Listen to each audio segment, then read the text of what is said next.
정시가 되었으니 시작을 한번 해볼게요. 그 지난 시간에 혹시 오셨던 분 계신가요? 아, 오늘 다 저를 처음 보신 건가요?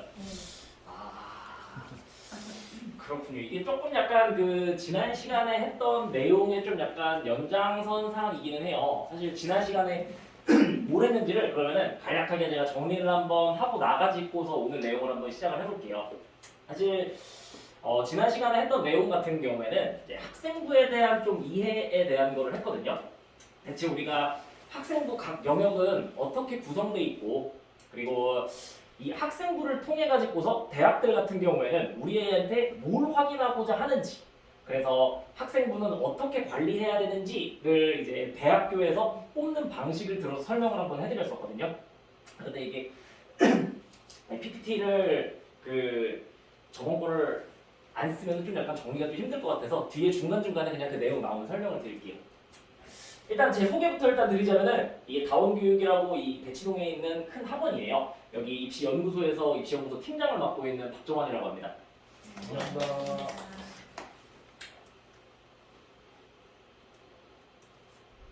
일단 오늘 그 제가 이게 정보를 전달을 받았는데 오늘 여기 계시는 이 학부모님들의 자녀분들의 나이대가 정말 다양해요. 스펙트럼이 초등학교 4학년에서부터 중3까지인데 입시에 있어가지고서 지금 조금 변화들이 되게 급변하고 있는 것들을 조금 약간 아시죠? 네. 이게 사실 한 2년 전에 어떤 사건이 있었냐면은 이게 이 대치동에 있는 S모 여고에서 좀 이 사건이 있었던 거 아시죠? 네. 그리고 약간 학생부에 있어가지고서 좀 약간 정치인과 좀 약간 연루된 어떤 사건이 있어가지고서 지금은 뭔가 이렇게 학생부 종합이라고 해서 뭔가 학생부를 좀 많이 보는 그런 것들이 학생들을 뽑는 게 대부분이었다면은 지금은 수능을 좀 이제 많이 보려고 해요. 왜냐면은 그때 당시에 좀 공정성 문제가 좀 시비가 됐었잖아요. 그래서 지금은 이제 숫자만 갖다 보겠다는 좀 이제 수능을 위주로 좀 약간 많이 뽑거든요. 근데 이게 지금 또 바뀔 것 같은데 언제 가장 크게 바뀔 거냐면은 현재 지금 초등학교 6학년 학생들부터는 뭐가 시행된다고 들으셨죠? 고교학입니다. 고교학점제가 시행된다고 들으셨죠? 아무리 좀 약간 입시에 대해서 좀 약간 아시는 것 같은데 고교학점제는 좀 약간 핵심이 뭐라고 알고 계세요?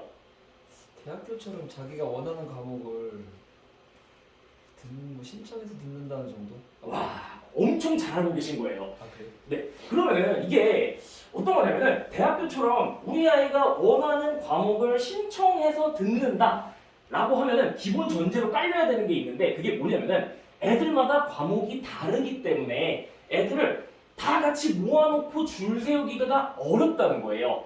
그래서 애들마다 줄 세우기를 다 따로 할 수 없으니까 이 성적을 원래는 상대평가라 그래서 옆에 있는 애들보다 잘하면은 등급을 주는 거여서 몇 점만 넘으면은 다 이제 점수를 받을 수 있는 상대평가에서 절대평가제로 바뀌어야 된다라는 그런 게 이제 고교학점제의 좀 약간 본질이긴 하거든요.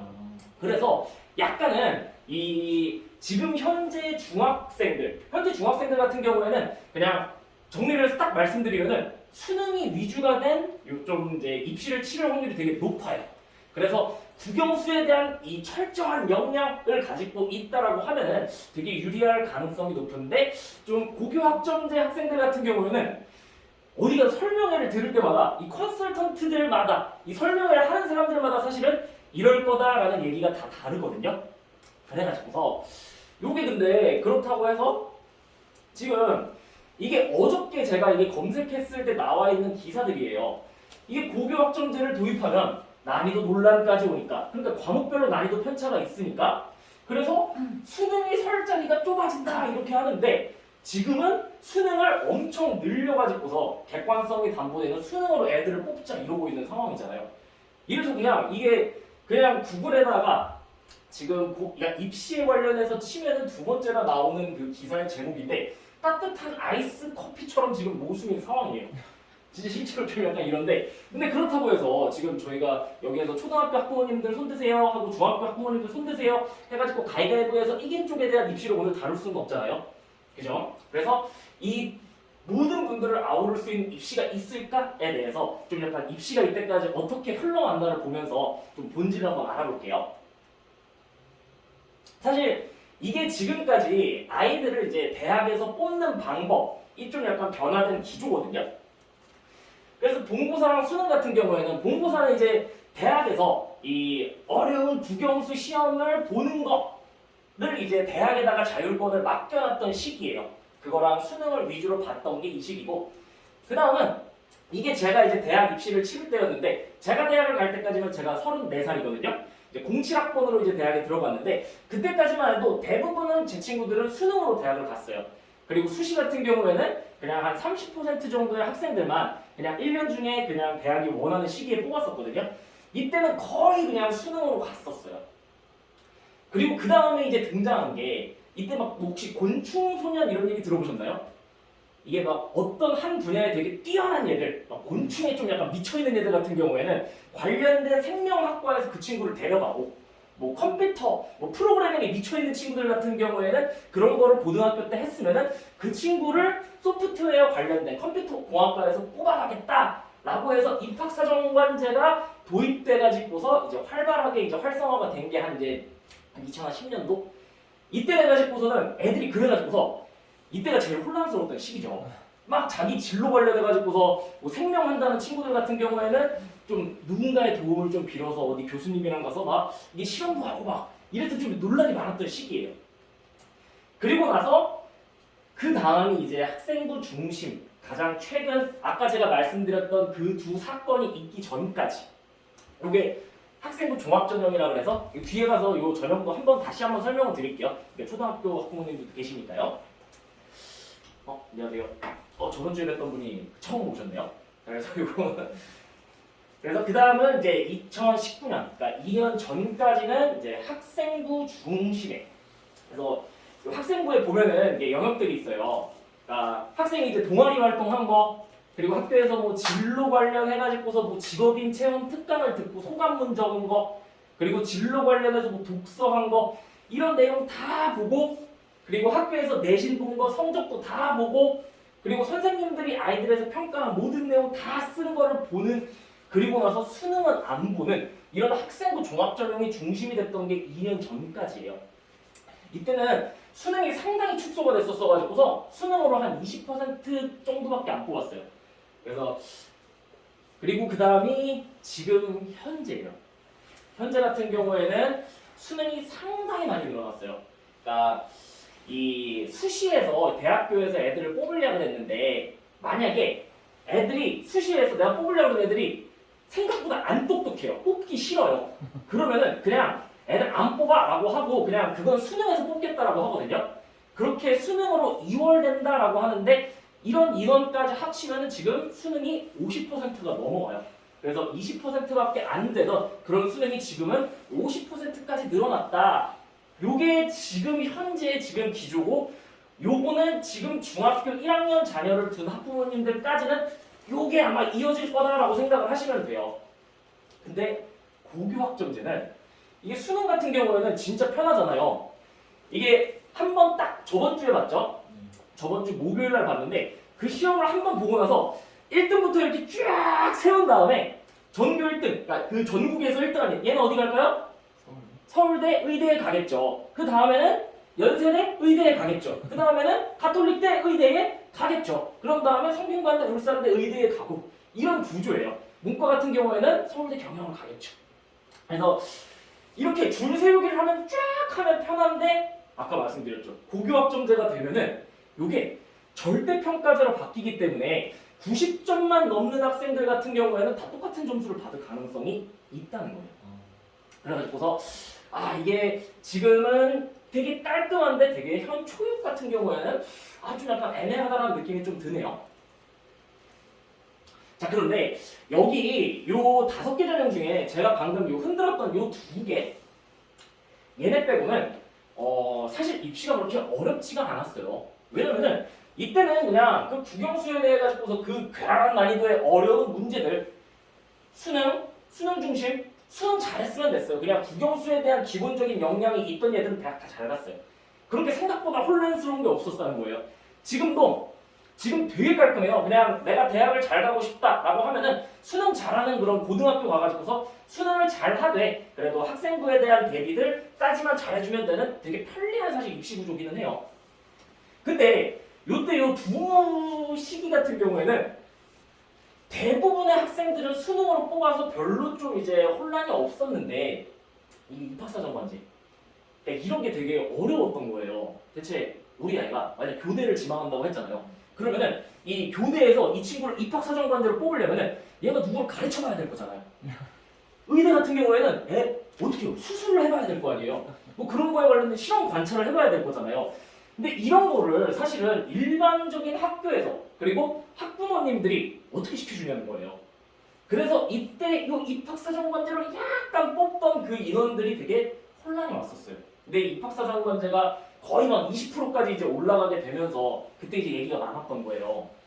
이게 사교육부터 해가지고서 뭔가 이렇게 이 인맥으로 해야 되는 게 아니냐 이랬던 게 입학사정관제고 그 다음에 이제 입학사정관제가 변한 요 학생부 종합전형 요게 초창기에는 사실은 되게 얘기가 많았어요. 초창기에는 대체 깜깜이 전형이다라고 해가지고 대체 뭘 보고 뽑냐 이런 얘기가 좀 많이 나왔었거든요. 근데 제가 뒤에서 설명을 드릴 거긴 한데 학생부 이 종합전형 같은 경우에도 초창기에는 되게 깜깜이 전형이었었는데 지금은 기준이 되게 명확해요. 학교마다 뽑는 채점지가 있고 그 채점지에 이 해당하는 역량들이 학생부에 있으면은 명확한 기준을 가지고 가산점을 주거든요. 어머님 저번 시간에 들으셨죠? 그 점수가 어떻게 구성되는지. 제가 그거는 좀 이따가 한 번 더 설명드릴게요. 좀 난이도가 있었어가지고서 저번 시간에 한 번 갖다 이해하기가 어려웠을 것 같아서요. 그래서 결론은 뭐냐면은 이 두 가지에서도 학종 같은 경우에는 초반에만 좀 어려워가지고서 대체 우리 아이를 좀 약간 대학에 보낼 때 뭘 해야 되지라는 좀 약간 그냥 헷갈렸던 부분이라는 거예요. 이때 두 때 빼고는 애들의 역량 같은 경우에는 갖춰야 될 게 정해져 있었어요. 이때는 어려운 문제 잘 풀고 수능 잘 보면 됐고 이때는 그냥 진짜 완전 수능 줄 세우기였었어요. 저 때는 진짜 수능 일변도였거든요. 그리고 나서는 지금 현재는 수능이랑 내신이랑 병행을 하면 되는데 이것도 기준이 명확해요. 현재도 2학년 1학기 때까지는 일단은 내신을 달려보고 나서 내가 가려는 대학에 조금 약간 이때까지 우리 선배들이 갔던 점수에 못 미친다 라고 하면 그냥 수능으로 바꾸면 돼요. 아주 깔끔해요. 근데 이때까지도 요게 두 개도 좀 혼란스럽다라고 했지만 사실 수능 역량이 있는 친구들 같은 경우에는 대학을 잘 가고 이 입학사정관제라는 거는 그냥 정부에 좀 약간 능통한 그냥 20%의 학생들에게만 좀 유리해서 좀 혼란이 왔던 것 뿐이죠. 이거 학생부 종합전형에도 초기에 그냥 잠시 혼란이 왔을 뿐이지 한 2, 3년 후에 이게 정착이 된 이후에는 기준이 명확하고 이때도 내신이랑 수능을 잘하는 친구들이 대학을 잘 갔어요. 자 여기까지 보면은 이게 무슨 얘기냐면요.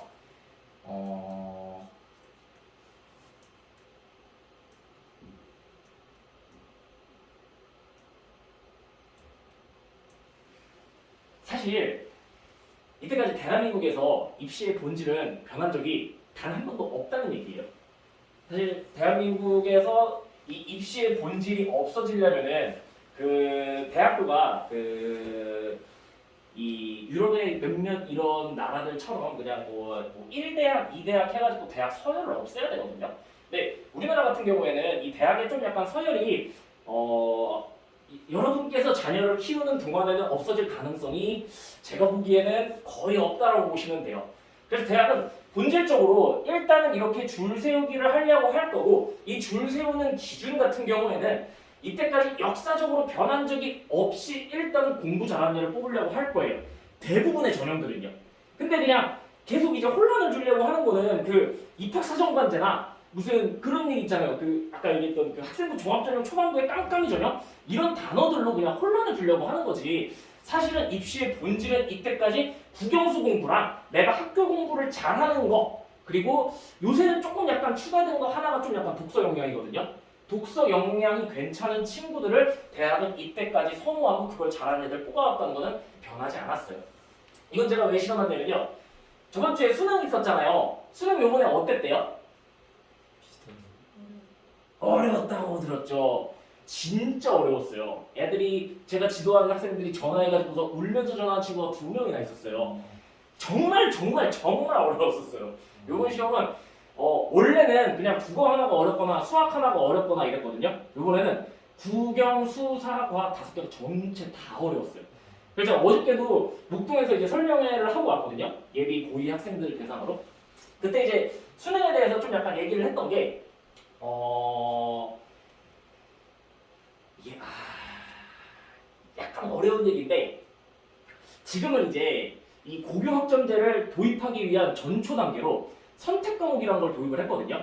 예전에는 우리가 수능을 볼 때 그냥 뭐 수학 가형, 수학 나형 이런 식으로 봤었는데 지금은 과목을 애들이 선택을 해요. 확률과 통계나 미적분이나 기하 이렇게 선택을 해요. 국어도 선택을 해요. 국어는 언어와 매체나 화법과 작문을 선택하는데 언어와 매체라는 게 문법이에요, 사실.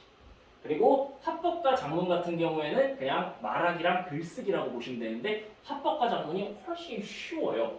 근데 여기서 포인트가 2가지가 있는데 요번 수능에서 첫 번째는 일단은 요번 중1들까지는 다 적용이 될 건데 내가 고른 그 과목 만약에 미적분을 선택을 했어요. 그러면 그러니까 확률과 통계는 주로 문과 애들이 고르고 미적분은 이과 애들이 고르거든요. 그러면은 어떤 거를 선택한 아이들이 공부를 더 잘할까요? 미적분 선택한 애들이 공부를 더 잘하겠죠. 그러면은 미적분을 선택한 아이들이 그 공통 과목도 볼 건데 공통 과목이 이제 74점이고 선택 과목이 이제 26점이거든요. 미적분이 26점이에요. 근데 미적분을 선택한 애들이 공통 과목을 확률과 통계 애들보다 더 잘 볼 거잖아요. 그래서 공통 과목의 평균이 높으면은 점수를 더 줘요. 언어와 매체도 마찬가지예요. 문법을 선택한 애들이 공부를 더 잘할까요? 아니면 화법과 작문을 선택한 애들이 공부를 더 잘할까요? 문법을 한 애들이 공부를 더 잘해요. 그러면은 걔네들이 공통 과목에서 평균이 더 높잖아요. 그러면은 문법을 선택한 애들한테 점수를 더 줘요. 근데 그렇게 되면은 이게 점수가 막 한 이렇게 2점, 3점 이렇게 벌어지거든요. 근데 그 2점, 3점이라는 게 대체 영향력이 얼마나 있을까를 어제 얘기를 했던 거거든요. 이게 그 영향력이에요. 그 표준 점수에서 그런 점수가 벌어질 텐데, 그래도 이거 그냥 좀 여기 혹시 의대 지망하시는 분 학부모님 계신가요? 좀 약간 원래 이때 막 초등학생 때 초등학교 학부모님들 이렇게 설명회 가면은 이렇게 딱 진로가 딱 2가지잖아. 그러니까 서울대 어떤 과 아니면은 의대 이게 둘 중에 하나거든요. 근데 이제 그리고 이게 이과는 거의 다 의대고 이제 문과 같은 경우에 이제 서울대 근데 이제 그때는 이제 행복한 고민을 하시잖아요. 이거 좀 약간 경영을 잘하는 것 같기도 한데 조금 약간 문과적인 성향인데 좀 국문과도 괜찮은 것 같고 이제 이런 고민하실 때란 말이에요. 이제 의대 지망이 좀 워낙 많아서 여쭤본 건데 좀 이따 의대 얘기도 좀 할 거예요. 자, 일단은 요 2점, 3점이 대체 어떤 영향이 있을까라는 얘기를 할 때 선택 과목을 할 때 그 과학은 선택 과목 뭐 있다고 알고 계세요? 물, 화, 생지 이렇게 있다고 아시잖아요. 의대 가려면은 뭐 선택해야 된다고 혹시 들으신 거 있나요? 수능 볼 때? 정해져 있어 사실은. 생명이랑 지구과학을 선택해야 돼요. 왜냐면은 이 생명 만점이랑 지구과학 만점 같은 경우에는 만점을 받았을 때 점수가 우리가 이제 대학을 갈 때 표준 점수라는 걸로 가거든요. 표준 점수라는 거는 뭐냐면요.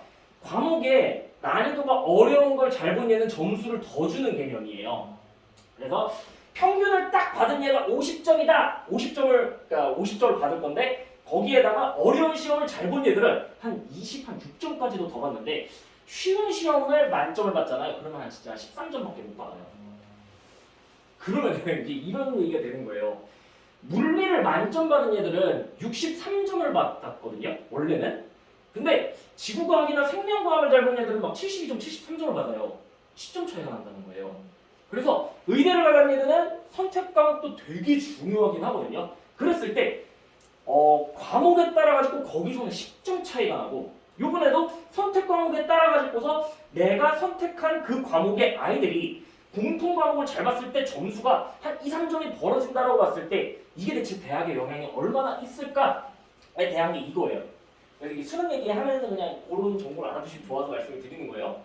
이게 한 3점이면 어떻게 보시면 되냐면은 3점이면은 대학교에서 제일 높은 과에서 낮은 과 그리고 나서 또 3점이 떨어진다? 그 다음 대학 그냥 이렇게 넘어간다고 보시면 돼요. 일반적으로 이과에서 제일 높은 과는 당연히 의대고 의대 빼고서 가장 높은 과는 뭐죠? 전화기 요새는 하나 더 들어갔죠? 컴퓨터가 들어갔죠. 전화기 컴이 요새는 제일 높다고 보시면 돼요. 그리고 이과에서 가장 낮은 학과는 주로 뭐죠? 집 짓는 건축이 제일 낮기는 해요. 그래서 이렇게 봤을 때 이런 식으로 3점 급간에 따라가지고서 떨어지는데 자 보세요. 아까 제가 그 선택 과목에 따라서 그 11점이 차이가 났다고 그랬잖아요. 11점 가까이 내려가 볼까요? 일로 내려오면은 서울대 최고의 높은 학과를 갈 수 있는 얘가 고려대 하위 학과나 한양대 상위 학과를 가는 점수까지 떨어져요. 선택 과목 고른 거에 따라가지고서요. 그래서 어쨌든 간에 지금 하고자 하는 얘기는 그냥 이 수능에 대한 리뷰에 대한 얘기지만 이때까지 대입에서 본질은 변한 적이 없어요. 똑똑하고 공부 잘하는 애들을 뽑는다는 본질이 변한 적이 단 한 번도 없어요. 그래서 이 고교학점제 같은 경우에도 일단은 절대평가로 바뀌겠지만 뭐 막 이런 얘기들이 나오잖아요. 뭐 공고사가 이제 부활할 거다. 그래서 대학교별로 해가지고서 애들을 뽑는 기준을 따로 만들 거다 라고 했는데 애들을 지금 뽑는 기준도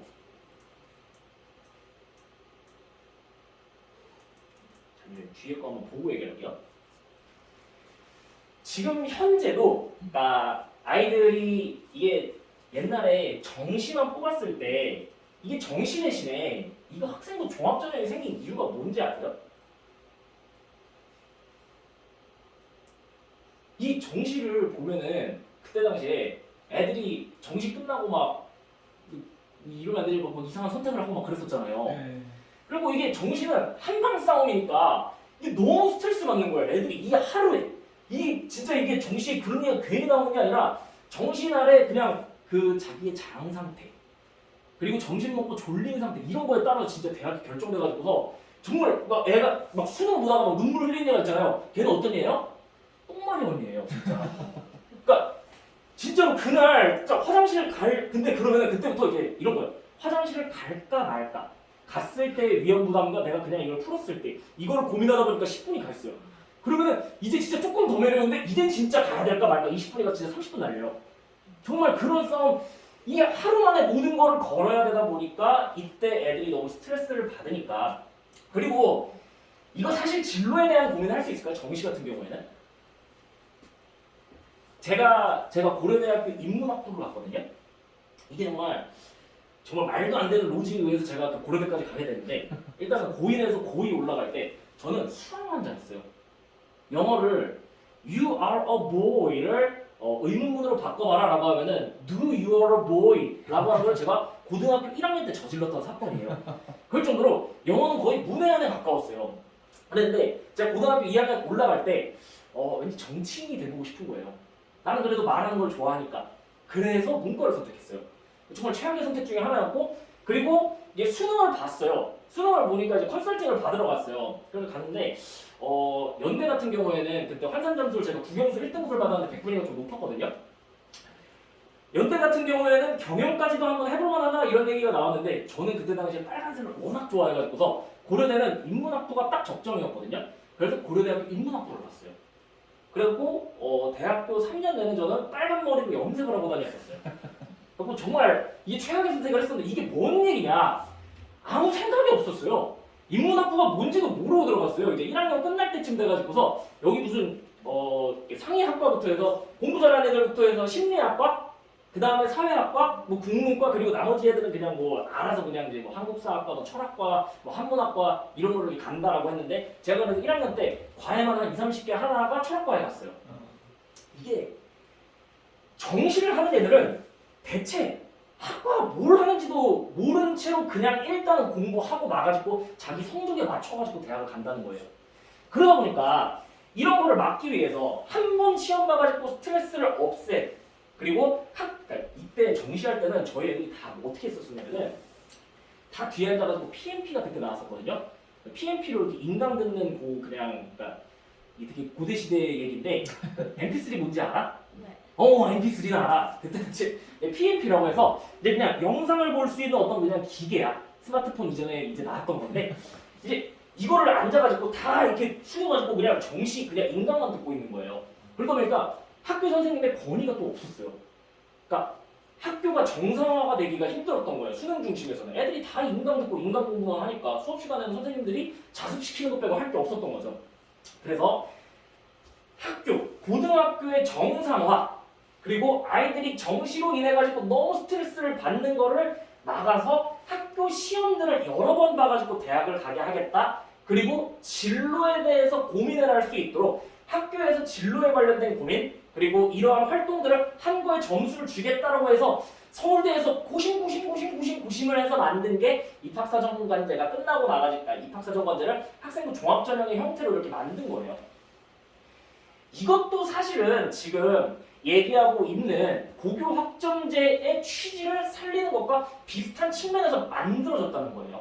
그러니까 아이들의 그 개별적인 성향을 좀 이렇게 잘 살려주면서 미래 인재를 키우는데 이게 필요하다고 해서 그때 당시에 만들었던 전형이라는 거예요. 이것도 지금 보세요. 이것도 지금 내신을 보고요. 비교과를 보는데 제가 비교과는 뒤에서 이게 상당히 생각보다 점수가 체계화돼서 점수를 준다는 걸 말씀드릴 건데 이거를 잘해야 돼요. 그리고 이거 면접을 보거든요. 이게 제가 충격적인 사건. 이게 수요일 날 제가 애들 서울대 의대 일반 면접 보는 애들 제가 수업을 들어봤거든요. 근데 3명이 들어왔는데 3명 다 제 시문을 이해를 못하고 와가지고서 딴소리를 하는 거예요. 그래서 제가 막 듣는 막 미치겠는 거예요. 일단 왜냐면은 이게 면접 수업을 하면은 그러니까 제가 이 질문을 하고 나면은 8분 동안은 걔 얘기를 들어야 돼요. 질문만 하고. 근데 그 8분 동안 듣고 있는 게 너무 힘든 거예요. 얘는 지금 서울대 일반 전형을 가겠다라고 지금 하는 의대 애들이 지금. 그래서 그런 애들은 떨어질 거예요, 진짜. 이게 무슨 얘기냐면 면접은 생각보다 진짜 직관적이에요. 이 독해 능력부터 내가 이 어떤 긴 글에 대해서 내 의견을 정리를 해가지고서 남들에게 설득할 수 있도록 말하는 이 면접 능력 같은 경우에는 정말 오랜 기간 책을 잘 읽고 그 책에 대해서 자기 의견을 조리 있게 말하는 연습을 안 하면 단기간에 해가지고서 역량이 뛰어나지기는 힘들어요, 사실은. 그래서 이게 생각보다 이게 그 진짜 똑똑한 애들이 잘한다는 거예요. 보세요, 이거 학생부 교과전형은 학교 내신이랑 수능 최저 보거든요. 이거 학교에서 이 내신 숫자 그리고 수능 잘 봐야 되는 거예요. 논술 같은 경우에는 막 경쟁률이 막 몇백 대1 막 이렇거든요. 근데 논술은 막 로또 막 이런 얘기를 하는데 그런 거 전혀 아니에요. 그냥 이 이과 논술 같은 경우에는 수학이랑 과학 정말 잘하는 그 괴물 같은 애들이 붙는 거고요. 이 문과 논술 같은 경우에는 걔네들 글 쓴 거 보잖아요. 제가 철학과 3학년 때 제 영어를 갈아 넣은 그 답지 한 3배 잘 썼어요, 진짜로. 그런 국어적인 능력이 있는 애들이 붙는 거예요. 거기다가 수능 최저까지 보고요. 정신은 말할 것도 없고요. 근데 이제 특기자는 이제 거의 없어졌잖아요. 근데 요새는 좀 늘어나고 있는 게 이제 소프트웨어 특기자 전형이라고 해서 요 컴퓨터 잘하는 애들 이런 애들은 이렇게 뽑는데 이게 결론이 뭐냐면은 여기 지금 있는 전형들도 아이들이 이 자기의 진로와 적성을 고민할 수 있게 현재 고교 학점제처럼 뽑으려고 만들어 놓은 건데 이것도 결국은 되게 명확한 기준 하에서 공부를 잘하는 애들을 뽑는다 이 얘기예요. 그래서 이 고교 학점제 같은 경우에도 이번 영상 같은 거 많이 보지 마시고 제가 보기에는 이 기준대로 하시면 돼요. 일단은 첫 번째, 뛰어난 국영수를 잘하는 친구들이 대학을 갈 때 힘들었던 적은 전혀 없어요. 이 역사상 대한민국 입시에서 그런 적이 없어요. 그리고 나서 이제 진로에 맞는 학업 역량이다라고 하는데 뭐 뒤에 가서 과학 선행이랑 수학 선행은 최상위권을 하려고 하면 어느 정도까지 선행 심화를 해야 되나 이런 걸 말씀을 드릴 건데 만약에 진짜 내가 과학 쪽으로 가고 싶다라고 하면 과학 쪽에 맞는 그런 학업 역량을 길러주면 되는 거예요. 그래서 뭐 중학교 때부터 이 고등학교 때 과학부터 해서 과학에 대한 독서를 해주면 되는 거고 교대를 간다라고 하면은 대체 내가 아이들에게 어떠한 교육적 가치를 줄 것인가를 고민하면서 해당 책들을 읽어내고 그리고 너도 이제 교사가 된다면 이 나와 같은 고민을 하겠지. 애들이 어떻게 해야지 잘 크고 잘 대학을 가가지고서 이렇게 행복하게 살까? 이제 이런 거를 이뤄주기 위한 되게 인문학적, 사회과학적, 철학적인 그런 생각들 그리고 아이들이 뭐 자연과학으로 간다 그래도 그 진로를 잘 이렇게 이끌어 나갈 수 있게 거기에 대한 배경 지식들을 갖추는 이런 독서들, 이런 것들을 이제 교대를 지망하는 학생들이 일반적으로 지금 준비하고 있는 건데, 이런 게 앞으로 고교학점제가 되면은 요거에 비해서 요거 두 개가 조금 더 세지는 것 뿐이지 이 줄세우기의 본질은 변하지 않는다는 거예요. 그래서 이 세 가지를 잘하면 돼요. 세 가지. 그래서 지금부터 국영수에 대해 가지고서 압도적이어지는데, 내가 이과 쪽을 간다라고 하면은 과학까지, 그리고 만약 내가 어떤 진로가 특정되어 있다면은 그 진로에 대한 독서를 정말 꾸준히 하는 거. 근데 제가 여기 독서를 하고 여기 정리를 하라고 여기 써놨잖아요. 저게 좀 포인트인데, 이게 그냥 맨날 그냥 독서만 이렇게 해서 지식만 쌓은 친구들 같은 경우에는 나중에 면접을 할 때 막 엄청 잘하진 않아요. 이게 뭘 해봐야 되냐면은 항상 독서를 하고 긴 글에 대해 가지고서 긴 글을 내가 다른 사람들이 이해할 수 있게 짧게 정리하는 거, 이게 결국 그리고 비문학 능력이거든요. 나중에 그 국어 풀 때 이 긴 글을 내가 짧게 요약 정리하고 거기에 대해서 자기의 견해를 작성해보는 활동, 이거를 초중등 때 열심히 한 친구들 같은 경우에는 일단은 첫 번째 요건은 수능이 나중에 고3이 되잖아요. 그러면은 그러니까 수학을 애들이 풀 때 수학 문제가 진짜 길거든요. 그거를 애들이 이해를 못하는 애들이 많아요. 이거를 저희가 되게 이 입시하는 사람부터 이게 학습을 가르치는 사람들이 얘기하는 문해력이 부족하다라고 하거든요. 이 문해력이 부족한 친구들이 이런 걸 안 해본 친구들이에요. 요새 친구들 같은 경우에는 유튜브도 10분 넘어가면 잘 안 보지. 요새는 막 유튜브 쇼츠, 막 틱톡, 막 15초가 넘어가면 애들이 막 답답한 거예요. 이 한국인이 좋아하는 그 속도의 감성이 요새 이 콘텐츠에 너무나도 많이 묻어나는데, 애들이 그런 것만 보다 보니까 이런 긴 호흡에 막 비문학을 읽다 보면은 진짜로 애들이 실제로 숨이 차요. 그런 긴 글들을 읽다 보면요. 그리고 긴 글들에 대해 가지고서 이게 다 파편적으로만 이해가 되는 거예요. 이게 근데 수학에서도 그래요. 수학을 애들이 문제를 읽다가 지쳐요. 영어도 나중에 고3이 되잖아요. 고2 때까지는 영어 단어만 잘 외우고 그냥 해석만 잘하면 되는데, 고3 때는 그 해당 지문을 그런 거 많이 보시지 않았나요? 수능 영어 지문을 한국말로 바꿔놓잖아요. 그거 뭔 말인지 잘 몰라요. 근데 그거는 솔직히 저도 잘 모르겠긴 한데, 근데 애들이 그걸 시험장에서 그걸 읽잖아요. 정말 더 몰라요. 그래서 이 긴 글에 대한 글을 읽고서 이거를 내가 정리하는 연습을 하고, 그리고 이거에 대해서 좀 만약에 집에서 대화를 할 수 있다 그러면 최고예요. 오늘 세 분이서 같이 오신 이런 아름다움. 이 집에서 이렇게 다 같이 독서를 하고 만약 이렇게 토론을 할 수 있다. 도서관에 자주 가는 이런 문화가 형성되어 있다. 그런 자녀분들 중에 제가 보기에 조금 약간 이 나중에 국어 어려워하는 친구는 좀 많지 않아요. 그래서 요 독서 같은 경우에는 독서를 하고 정리를 하고 그거에 대해서 함께 대화할 수 있는 친구들과의 하는 뭐 프로그램이나 이런 거를 초등학교, 중학교 때 꼭 경험을 좀 시켜줬으면 좋겠어요. 이 독서 영향이 진짜 중요해요. 제가 지금 관리하고 있는 예비고1 친구들이 한 5명 정도 있거든요. 근데 그 중에 2명 친구가 한 친구 같은 경우에는 저번 주에도 이 마키아벨리의 군주론을 읽고 제가 저번 설명회 때 말씀드렸죠. 그 마키아벨리를 읽고 근데 얘는 좀 특이한 애인데, 그 마키아벨리 군주론을 읽으면 일반적으로 아이들이 되게 생각하는 주제 말고 되게 창의적인 주제를 좀 약간 떠올려서 저를 되게 곤란하게 했는데, 근데 그 친구 같은 경우에는 따로 국어 공부를 한 적이 중학교 국어 그냥 잘 따라하기만 했거든요. 근데 고등학교 2학년 11월 모의고사 봤는데 1등급을 받더라고요. 걔는 그냥 긴 글을 읽으면 그냥 긴 글이 이해가 되니까 그냥 그 글에 맞춰서 그냥 문제를 푸는 것 뿐이에요. 그래서 이 독서 능력 같은 경우에는 앞으로 고교학점제가 됐을 때 여기에서 정말 조금 더 이제 강조가 될 게 이거라는 거예요. 그래서 초등학생 자녀들을 두신 부모님들은 정말 이 독서 플랜을 잘 세우는 게 앞으로 입시에서 되게 중요하겠구나. 근데 사실 중등도 엄청 중요해요. 엄청.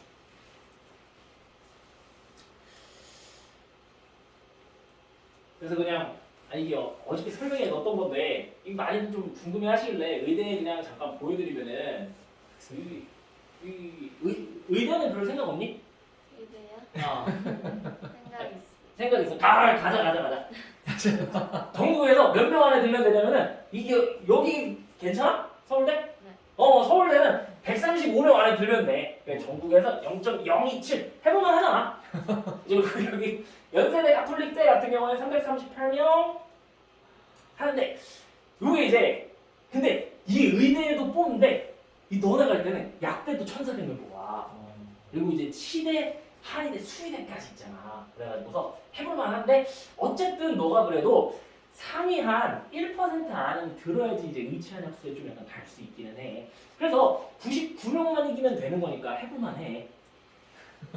근데 이제 너가 이제 의대를 가려고 했을 때 대학교에서 너를 어떻게 뽑을까라는 거를 지금은 어떻게 뽑나를 한번 보자.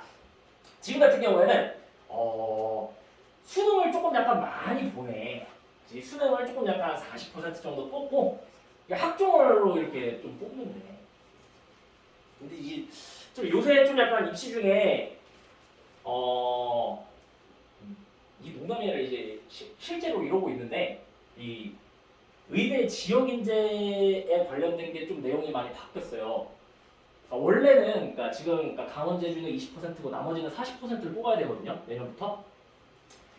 근데 원래 이 지역 인재 전형 같은 경우에는 언제만 거기서 학교를 다니면 됐죠? 이 고등학교 때까지만 거기를 다니면 됐거든요. 애만 다니면 되는데 지금은 중학생 때부터 세 분이 다 만약에 부산대 의대를 가겠다라고 하면은 경상도로 중학교 때부터 가야 돼요. 그래서 경상도에 있는 중학교, 고등학교를 다 나와야지만이 의대를 지원할 수 있어요. 그 지역에 있는. 그리고 이게 진짜 이게 전략인데 초등학교 6학년 때까지 좀 공부 잘하는 데서 선행을 빼고 나가지고서 중학교 1학년 때 이사를 고려하시는 분들이 실제로 있어요. 왜냐면은 이게 의사가 이거는 뭐 어떤 느낌이냐면요. 애들도 진짜로 의사가 되고 싶어하는 애들이 꽤나 있어요. 왜냐면은 이게 자기가 이 사회에서 좀 약간 한정된 뭐 자원 중에 조금 이제 좀 높은 가치를 좀 갖고 싶어하는 아이들도 있는데다가 진짜로 이게 초등학교 때부터 이 의사에 관련된 것들을 이제 부모님들과 대화를 하면서 이 정말로 올바르게 내가 의사라는 거를 해서 어떤 가치를 실현하겠다라고 하는 아이들은 진짜로 이런 거를 엄마 아빠가 얘기를 했을 때 진짜로 따라가는 애들이 있다는 거죠. 그래서 그런 전략이 좀 있어요. 근데 막 좀 약간 조선대 의대 그런데 별로 안 가고 싶지. 거기 별로잖아. 고신대 의대 별로잖아. 그래서 이제 지금 이제 딱 우리가 가고 싶은 대학교 한 5군데 의대 정도를 이제 한번 보자면은 서울대, 연세대, 가톨릭대, 성균관대, 울산대. 네. 요새 근데 여기에다가 좀 가천대 선호도가 되게 높아진 게 가천대는 전액 장학금이잖아요. 그래서 다 공짜 학교를 다닐 수 있으니까 조금 요새 좀 선호가 있는데 어쨌든 간에 아까는 한 수능 한 30% 정도고 이제 학생부 종합전형은 한 26%, 27%밖에 안 됐었잖아요. 근데 요 엄청 좋은 대학교들을 좀 약간 보니까 뭐가 높죠? 학종이 좀 약간 높네요. 그리고 이게 지금 현재 우리가 지금 현재 아니 솔직히 이런 데도 아직은 대학이 아니에요, 여러분들의. 어디까지가 지금 대학? 여기까지 한 성균관대까지는 그래도 괜찮죠. 그래서 아직까지는 이제 이 중학교 2학년까지는 여기까지만 대학으로 보거든요. 이제 인서울에 좀 약간 그 정의가 많이 달라지는 거 아시죠? 고등학교 1학년 때까지도 스카이예요, 사실은. 이제 고2 때부터 엄마 그래도 중경외시까지는 인서울로 쳐주자. 이러다가 이제 고3 때 되면 엄마 인천대도 인서울이야. 이러고 있어요. 그래서 지금 비율을 보면은 정시가 많이 늘어났음에도 불구하고 내가 가고 싶어하는 상위권 대학교들 같은 경우에는 아직도 학생부 종합전형을 많이 뽑고 있어요. 그리고 학생부 종합전형 같은 경우에는 이 입시를 해보면은 무조건 A 플랜이 될 수밖에 없어요. 플랜 A가 되고 정시가 플랜 B가 될 거예요. 이게 왜냐면은 이것도 사실 저번 시간에 다 했던 얘기긴 한데 요 정시 같은 경우에는 요 상위 12개의 학교의 대학에서 합격자 수의 분포를 보면은 이 재수생, N수생 비율이 거의 한 65% 이상이에요. 그러니까 요 학생부 종합전형부터 해서 여기까지의 전형 같은 경우에는 그냥 아시아 사람들끼리 하는 그냥 아시아 올림픽이라고 보시면 돼요. 근데 이 정시 같은 경우에는 월드컵이에요. 여기 이제 메시랑 호날두 같은 이 괴물 같은 애들이 여기 다 온단 말이에요. 걔네랑 경쟁을 해야 되고 걔네는 1년 동안 아무것도 안 하고 진짜 정시 공부만 한 애들이기 때문에 요게 플랜 A가 될 거예요. 그래서 제가 보기에는 이 고교 학점제 같은 경우에도 정시가 축소가 되기는 하겠지만 정시도 꽤나 유지가 될 거고 이러한 전형들이 약간은 변형된 형태로 유지가 될 거기 때문에 내가 현재 지금 학생부 종합전형으로 뽑고 있는 이 기조에 맞춰가지고서 아이에게 역량을 길러주면 되겠다라고 보시면 돼요. 초등학교 학부모님들. 그래서 요게 좀 약간 저번 시간에 설명했는데 좀 약간 어려웠을 것 같아갖고 한 번 더 설명을 드리는데 학생부 종합전형 같은 경우에는 이게 그냥 서울대 제가 있는 입시연구소의 거기 소장님이 그 서울대에서 이 전형을 만드신 분이에요. 이 학생부 종합전형을 설계하신 분이고 거기에서 채점을 어떻게 하는지에 대해서 이렇게 항상 늘 공개를 하거든요. 그래서 요거를 보시면은 아 내가 어떤 것들을 준비를 시켜야 되겠구나를 아실 수 있어요. 그래서 여기에 대한 내용을 뛰어나게 가져가면 되는 거죠. 그래서 이게 저번 시간에 했던 건데 좀 어려워서 그냥 한 번 더 넣은 건데 총 20점으로 서류를 채점을 하거든요. 20점 중에 이 학업 역량 이게 너 공부를 얼마나 잘하니? 라는 거예요. 이 학교라는 거 자체가 학자가 배우는 거잖아요. 공부 잘하는 애들을 뽑는 게 일단은 목적이에요. 그리고 두 번째 같은 경우에는 요게 지금 고교학점제의 취지처럼 네가 좀 진로에 관련해서 고민도 좀 해보고 각 과목들에 대해 가지고서 무언가 열심히 노를 좀 약간 해봤니 학교 생활을 요게 이과 같은 경우에는 8점이 채점될 거고 문과는 6점이 채점이 돼요. 그리고 개인 소양 같은 경우에는 요게 뭐 리더십부터 해서 학교에서 선생님들이랑 얼마나 잘 지내고 그리고 우리가 막 악기 다루는 거 막 이런 것도 여기 들어가요. 그래서 개인적인 좀 약간 소양들 이런 걸 채점하는 게 이과는 2점, 문과는 4점이에요. 그랬을 때 그 학업 역량 10점 같은 경우에는 어떻게 구성이 되냐? 요게 무슨 얘기냐면은 학생부 종합전형이라는 거는 채점이 어떻게 되냐면요. 고려대를 예로 들어볼게요. 만약에 김포고에서 고려대학교에 100명이 지원했다라고 보잖아요. 그러면은 고려대학교 100명 지원한 그 학교 친구들 중에서 50% 안에들은 50등 안에 드는 애들 같은 경우에는 4점을 받게 돼요. 기본 점수. 그렇기 때문에 중요한 거는 우리 학교에서 그 학교에 몇 명이 지원하느냐가 학생부 종합전형에서는 정말로 중요해요. 그리고 내가 거기에서 20% 안에 든다라고 하면 6점을 받고 시작을 할 거예요. 근데 이거는 스카이는 이 원칙이 정해지는데 사실 의대 같은 경우에는 정규 1, 2등만 쓰잖아요. 그래서 의대 같은 경우에는 분명히 우리 선배들이 이 합격을 했을 때 몇 점대로 그러니까 이 대부분의 이 전형은 1차에서 이제 서류를 보고 2차에서 면접이나 다른 걸 보거든요. 1차에서 내신을 몇 점을 합격했나 요거를 이제 확인을 해줘야 되기는 해요. 어쨌든 스카이 우리가 가려고 하는 학교들 같은 경우에는 우리 학교에서 만약에 공부를 열심히 하는 학교들 같은 경우에는 고려대를 이게 1년에 한 2, 30명씩 지원을 하잖아요. 근데 조금 약간 너무나도 이제 일반고 색깔이 나는 학교들 같은 경우에는 한 3, 4명 지원하는 데도 있죠. 이런 데가 사실은 연고대 입결이 낮은 것 뿐이에요. 그래서 내가 좀 약간 잘하는 고등학교에 갔다라고 하면은 이런 기준에서 채점되니까 내가 그렇게 손해보지는 않겠구나 정도 생각을 하시면 돼요. 그래서 이렇게 점수가 구성이 되고요. 그리고 나서 이게 요 점수에다가 이제 요 내용을 가지고 이제 가산점을 주기 시작을 하거든요.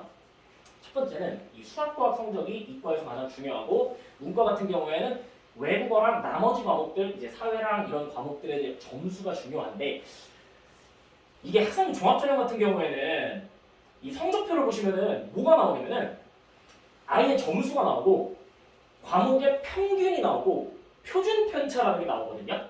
근데 그거 세 가지가 있잖아요. 그러면은 대충 얘가 1등급을 받았다라고 하면은 전교생 중에 4% 안에 드는 거거든요.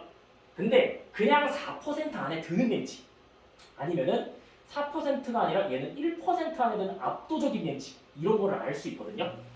압도적인 점수를 학교에서 유지했다라고 했을 때 이제 가산점을 받는 거예요. 그리고 이제 수학과학 심화탐구 같은 경우에는 이게 막 의대를 간다는 의대도 아까 생각 있다 그랬지? 의대를 간다는 친구들 같은 경우에는 이게 막 수학하면은 이게 애들이 막 이렇게 그 진로랑 연관시키려고 거의 막 구글에다 쳐보거든요. 수학, 의학 치잖아요. 그럼 주제가 두 개가 나와요. CT에서 사용된 연립방정식 그리고 감염병 모델 통계를 예측하는 이분방정식 이거 두 개 나오거든요. 그래서 한 3년 전까지는 모든 의대를 가려는 애들이 CT 아니면은 감염병 모델 이거 두 개를 다 했었거든요. 근데 이런 거 하라는 게 아니에요. 의대 교수님들이 아예 그냥 대놓고 얘기를 했어요. 그런 것 좀 하지 말라고. 수학에 대해서 네가 정말로 학습할 수 있는 가장 어려운 것까지 네가 고등학교 때 공부를 해봐라 라는 거예요. 근데 이제 이런 거를 상위권 고등학교를 가면 이제 수학 과제 탐구 아니면 고급 수학 아니면 AP 이런 과목들을 통해 가지고서 이런 욕구를 충족시켜 주는데 너가 학교에서 수학에 대해서 어떠한 어려운 걸 풀어봤다든지 활동을 했다라고 하면 가산점을 줘요. 그리고 이게 이제 상이에요. 상 받는 거. 상 받는 건데 지금은 이제 그 상이 대학교에 안 들어가요. 현재 고1부터는요. 그래서 근데도 불구하고 학교에서 이 프로그램들의 이름을 그냥 바꿔놨어요. 페스티벌 이런 거. 그리고 그걸 페스티벌에 해서 몇 등 안에 등 이걸 그냥 글로 적어줘요. 이게 정말 진짜 좀 약간 조선모사긴 한데 어쨌든 간에 대학에서는 공부 잘하는 애 뽑으려고 할 거고 고등학교에서는 그리고 발빠른 고등학교에서는 우리 애들이 뛰어나다는 걸 입증하기 위해서 줄 세울 수 있는 프로그램들을 만들 거라는 거예요. 거기에서 우수한 실력을 가지기 위해서는 진짜 이런 수학 페스티벌 같은 거 하잖아요. 그럼 그냥 어려운 문제 풀기거든요. 그러면 그냥 수학 잘하는 애들, 그러니까 정규 수학 잘하는 애들 그냥 저런 거 다 쓸어간다고 보시면 돼요. 그래서 내가 수학을 잘했을 땐 대학 가기 아주 유리하다. 두 번째 과학이에요. 과학 같은 경우에도 하나, 문화생지 중에 뭐가 제일 어려울까요? 물리가 제일 어려워요. 그래서 이게 물리 전교 1등을 끝까지 했다라고 하면은 의대에서 물리랑 의대랑 관련이 있나요? 없죠. 근데 가산점을 줘요. 왜냐면은 물리를 잘하는 애는 진짜 똑똑하구나라고 생각을 하거든요. 그래서 이건 그냥 선택 과목에 대한 얘기인데 어쨌든 과학 같은 경우에도 최상위를 했을 때 요게 수학 최상위를 하면은 진짜 수학을 압도적으로 얘가 전교 1등인데 2등이랑 격차가 벌려졌다라고 하면은 이거 2점까지 가산점 주는 경우가 있었대요. 그래서 2점이라고 하면은 거의 50%에서 20%까지로 지금 내신 보정이 되는 거니까 스카이 기준으로 내신 거의 한 0.3, 4지 찍는 거거든요. 그래서 상당히 의미가 있는 지표라는 거죠. 그리고 문과 친구들, 이과 친구들도 마찬가지인데 외국어 역량은 되게 중요해요. 그리고 사실 저도 제가 작년까지도 영어 수능 교육을 했었었는데 제가 영어 애들 수능을 가르치는데 제가 와이프가 와이프랑 9년 연애를 하고 올해 12월에 이제 결혼을 하는데 와이프를 어디서 만났냐면은 고려대학교 교환학생 교류회에 와이프가 왔어요. 한국인인데 하와이 대학을 가서 한국인 입장으로 고려대에 교환학생을 와서 고려대 의대 남자를 꼬시려고 했는데 뒷걸음치다가 철학과를 만난 거죠. 그래서 막 와이프가 막 물렸다 막 이런 표현을 쓰긴 하는데 이젠 괜찮대요. 네. 제가 미국에 갔는데 서브웨이에서 주문을 하는데 그때 진짜 저는 그때도 뭐 수능은 제가 100점을 맞는 실력이었음에도 불구하고 제가 가서 큐큐버 이랬는데 못 알아듣는 거예요. 오히려 안 넣어주는 거예요. 그 예전에 그러니까 토마토와 토메이로 막 이런 이 억양체 있잖아요. 이런 게 생각보다 이 완결된 문장으로 안 나오더라고요. 미국에 가가지고서. 그래서 제가 미국에 가서 보증금 사기를 먹었거든요. 200만 원을 먹었어요. 이 아랍권 집주인이었었는데 사기를 쳐가지고서. 그래서 제가 막 무료 법률 상담소 가고 막 그랬었거든요. 그래서 막 가서 하는데 이 정말 열심히 외웠던 단어들도 잘 안 떠오르고 이게 말하기가 잘 안 되더라고요. 결국 승소를 하긴 했는데 못 받고 오기는 했는데 근데 되게 재밌더라고요. 법정 가가지고서 제가 판사님이랑 거기 가서 제가 직접 얘기를 하는 거더라고요. 그런데 전 잘 못하니까 이제 와이프를 에서 트랜슬레이터로 좀 통역가로 좀 하고 싶다라고 했더니 갑자기 판사가 너 영어 잘한다고 네가 하래요 그냥. 제가 그걸 끝까지 했어요. 그래갖고 결국은 승소를 하긴 했는데 어쨌든 이게 우리나라 외국어 공부 같은 경우에는 사실은 대학교에 가가지고서 이 대학 교재를 읽는 거에 너무 초점이 맞춰져 있잖아요. 그래서 말하기 능력, 영어로 토론하기 능력, 쓰기 에세이 쓰기 능력 이런 게 좀 많이 부족하긴 하거든요. 이런 것들을 사실은 우리가 고등학교 학생부에서 드러내줬을 때 이게 가산점을 많이 줘요. 그래서 고등학교 갔을 때 영어 좀 하니? 아니요.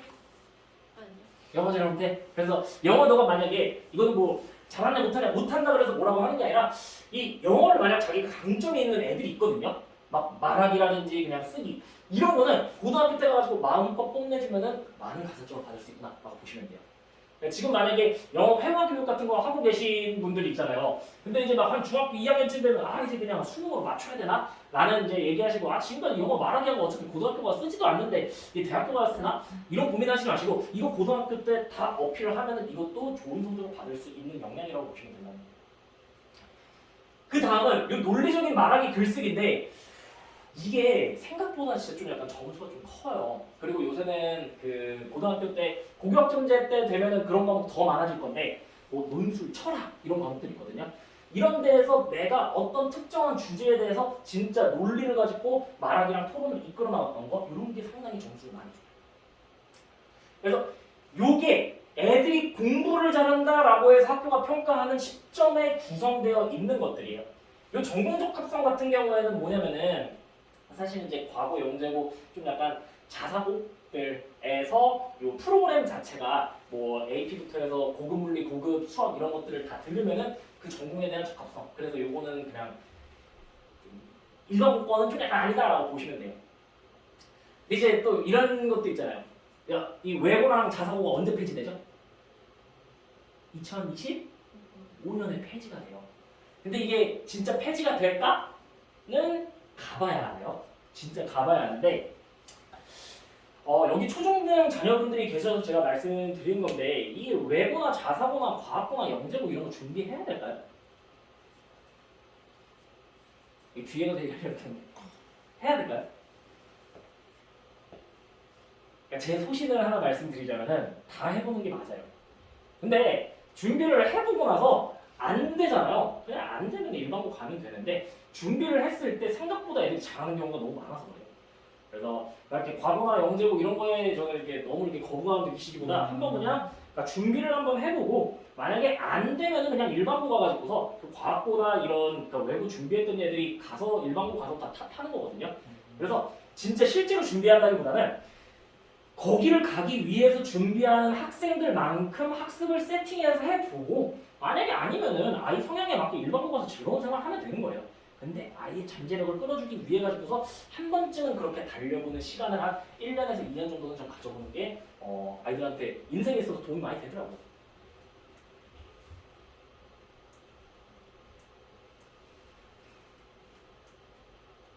근데 이제 이 학업 역량 요게 애들마다 정말 차이가 크거든요.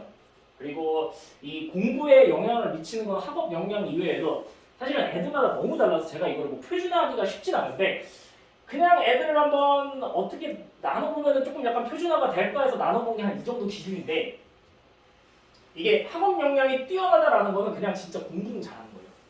이 자기주도성은 지가 알아서 하는 거예요. 이렇게 봤을 때 A, B, C, D 유형은 조금 약간 지도를 좀 전 다르게 해야 된다고 보긴 하거든요. 그리고 좀 지도 포인트가 좀 다르다고 생각을 하는데 A지? 네. 자, 네 얘기야? 네. 자, 의대랑 이제 올라운더 형이라고 저희가 하는데 이 친구들은 학업 위주랑 학업 역량이 모두 뛰어난 친구들이고 선행 심화 같은 경우에도 시키면 그냥 잘 따라오는 친구들이에요. 그리고 독서랑 비교과 그리고 이런 친구들은 알아서 자기가 계획표 세워가지고서 언제까지 뭘 끝내야지라고 해서 계획표 세우고 뭐 학교에서 과제 나왔다라고 하면은 스스로 자기가 미리 끝내야 될 날을 정해놓고 그때까지 하는 거 너무 잘하는 친구들이에요. 얘네들은 그냥 선행 플랜 세팅을 잘 해주시면 되고 그래서 여기 뒤에서 선행 그 세팅은 보여드릴 건데 하나 근데 이제 과학고 영재학교 준비하는 애들도 요거를 가끔 좀 간과하는 게 있는데 그러니까 모의고사 그러니까 너무 이렇게 그 고입에만 치중하다 보니까 이 모의고사를 좀 주기적으로 봐가지고서 자기 위치 진단하는 게 좀 약간 안 되는 경우가 있어서 그러니까 모의고사만 좀 약간 주기적으로 보도록 지도만 해주면 그냥 되는 타입들이에요.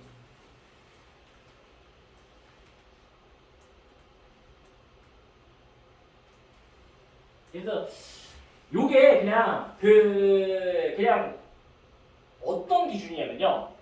이거는 자사고나 뭐 한민고 잘하는 고등학교들 있잖아요. 이런 데 가서 최상위 하는 애들. 그러니까 거기 가서도 전교 3등 안에 드는 애들 같은 경우에는 의대를 이제 자기가 가고 싶은 데를 갈 수 있잖아요. 그런 애들이 이제 여기 문과네요. 이 친구들 같은 경우에도 뭐 대원외고나 뭐 명덕외고나 이런 데 가가지고 진짜 전교권 하는 애들은 그냥 이 정도 맞춰놓고 가는 거라.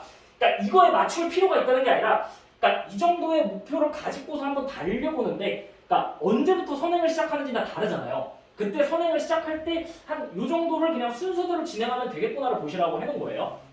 그래서 이게 수학 같은 경우에는 중3 때 요 고2 수원수투까지는 일반적으로 마무리를 하고 가죠. 외부 친구들 같은 경우에도요. 그리고 수학 심화 같은 경우에는 그러니까 심화 같은 경우에 그 학년에 맞춰가지고 그냥 간다고 보시면 돼요. 그냥 한 학년 그리고 더 앞서는 거. 그리고 과학 같은 경우에는 요 통합과학에다가 일반적으로 외고나 요 일반고들 같은 경우에도 문과에다가 거의 생명을 세팅하죠. 요새 선택 과목이라 뭐 세팅을 해놓지는 않는데 거의 생명을 선택해요 애들이. 그래서 생명 하나에다가 만약에 내가 과학을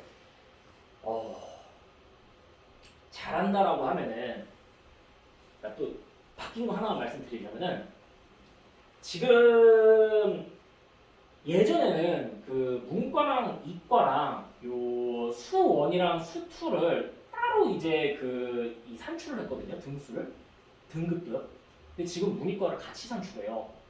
그렇기 때문에 요 학업 역량을 수학에서 좀 드러내주기가 조금 약간 이 문과에서 만약에 그러니까 애들 그냥 선택 과목 고른 거 보면 얘가 문과인지 이과인지는 알 수 있어요. 그래서 뭐 한국지리랑 뭐 사회문화 선택했다라고 하면 문과인데 이런 애들이 수학자라면 진짜 학생들에서 가산점이 어마어마하거든요 요새.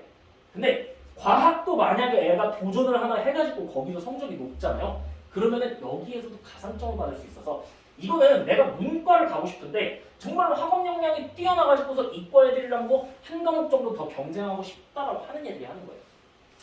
그리고 문과는 거의 그러니까 지금 제가 이제 대치동에서 좀 약간 지루하고 있는 친구들 같은 경우에는 중학교 3학년에서 고1 올라갈 때 거의 영어 같은 경우에는 그 수능 거의 만점은 다 맞추고 가기는 해요. 요거는 이제 이과 그리고 일반고 이과 최상인데 너무 이렇게 긴장하지 않으셔도 돼요. 제가 이거 아까 말씀드렸잖아요. 이 진짜 거기 가서 전교 그냥 3등 안에 드는 애들이 이 플랜으로 하는 건데 내가 그냥 욕심내고 싶은 만큼 그냥 이 중에서 시작했을 때 끝내고 가면은 좋다 정도만 알아보시면 돼요. 이거 자료 같은 경우에는 제가 저번 주에는 그 밴드를 제가 몰라서 못 올렸는데 그러니까 이번에는 그 밴드의 주소를 이제 알려드릴 거예요. 문자로 오신 분들은 거기에 저번 시간에 한 거 이 PPT PDF 파일이랑 요번 시간에 한 거 PPT PDF 파일이랑 영상이랑 아마 다 올라갈 거거든요. 그래서 그때 요거는 그냥 참조하시면 돼요. 그리고 나가시고서 요 최상위권 친구들 같은 경우에는 독서 진짜 끝까지 꾸준히 해주셔야 돼요. 이게 맨 마지막에 가가지고서 애들 면접 볼 때 이 변별이 이 독서를 얼마나 했고 그 독서에 대해 정리는 뒤에 말씀드리겠지만 이 정리하고 대화를 얼마만큼 심층적으로 해봤냐가 이 면접에서 핵심이거든요. 그리고 이거는 좀 우리 아이가 진짜 뛰어난 아이다라고 하면은 이런 데 한번 보내보셨으면 좋겠어요. 이거는 사실 지금 요게 민사고 거고 요게 외대부고에서 진행하고 있는 캠프거든요.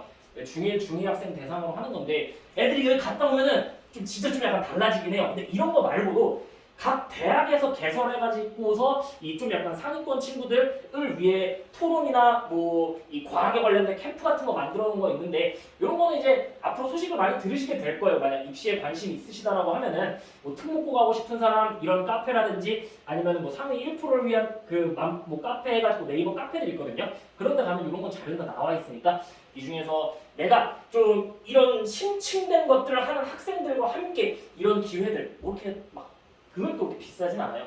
그래서 이런 거를 가보는 것도 괜찮아요. 최상위권 친구들은요. 갔다 오면 정말 태도가 많이 달라지긴 하더라고요.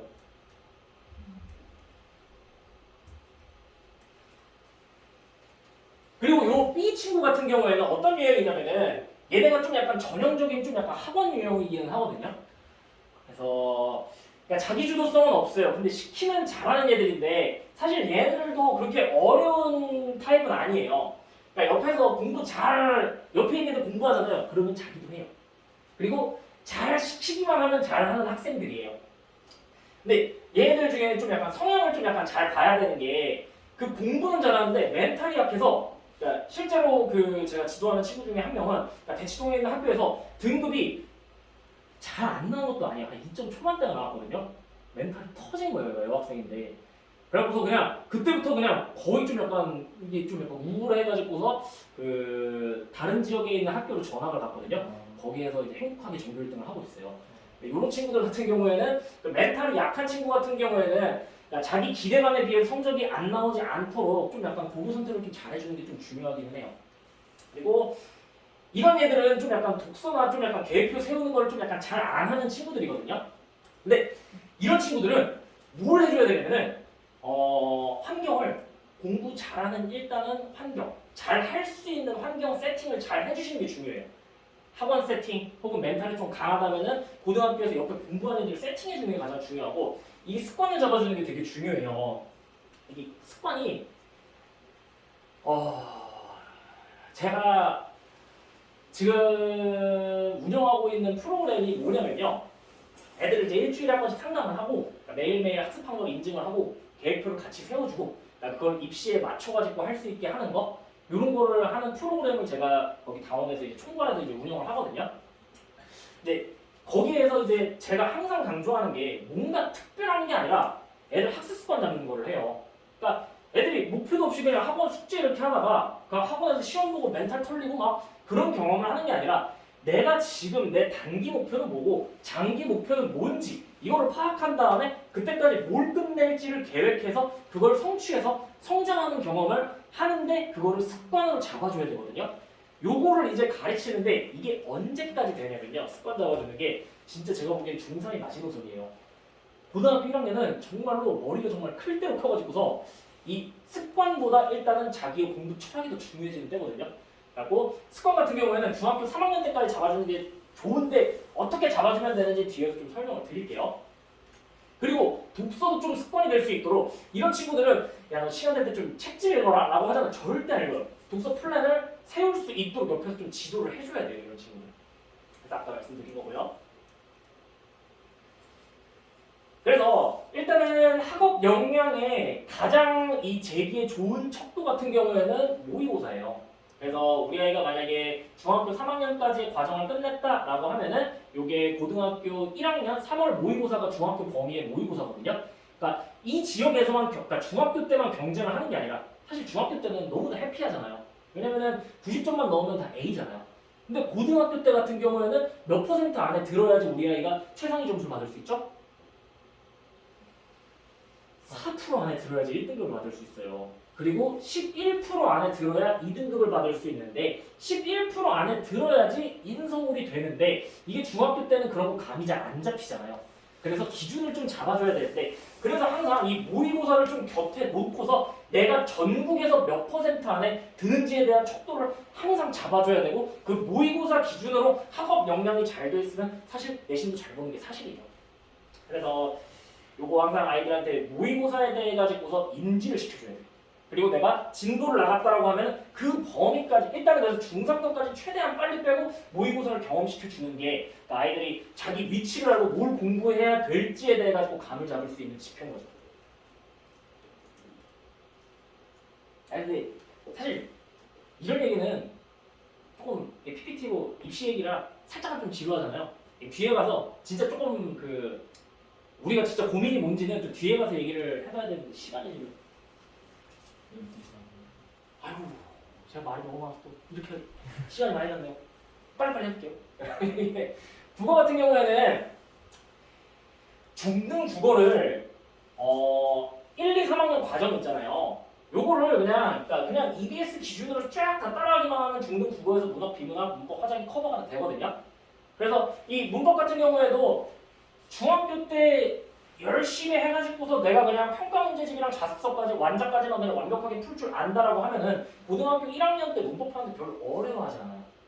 사실 그래서 중등 국어는 고등 국어의 기본인데 난이도가 좀 낮을 뿐이에요. 그래서 학원이 됐든 인강이 됐든 인강이 됐다라고 하면은 해당 인강 플러스 이거를 점검할 수 있는 문제집까지 그냥 한 바퀴만 빨리 돌리면서 독서까지 끝내는 거를 최대한 빨리 끝내면 돼요. 국어는. 그러고 나가지고서 고등 국어를 들어갈 때 그러니까 수능 국어 기본이라고 하면은 윤혜정의 개념의 나비 효과 이런 인강 들어보셨나요? 네, 들어보셨죠? 네, 그거 입문편 요거 들으면 되는데 요게 그냥 고등 국어에 대한 전반을 다 다뤄주는 거예요.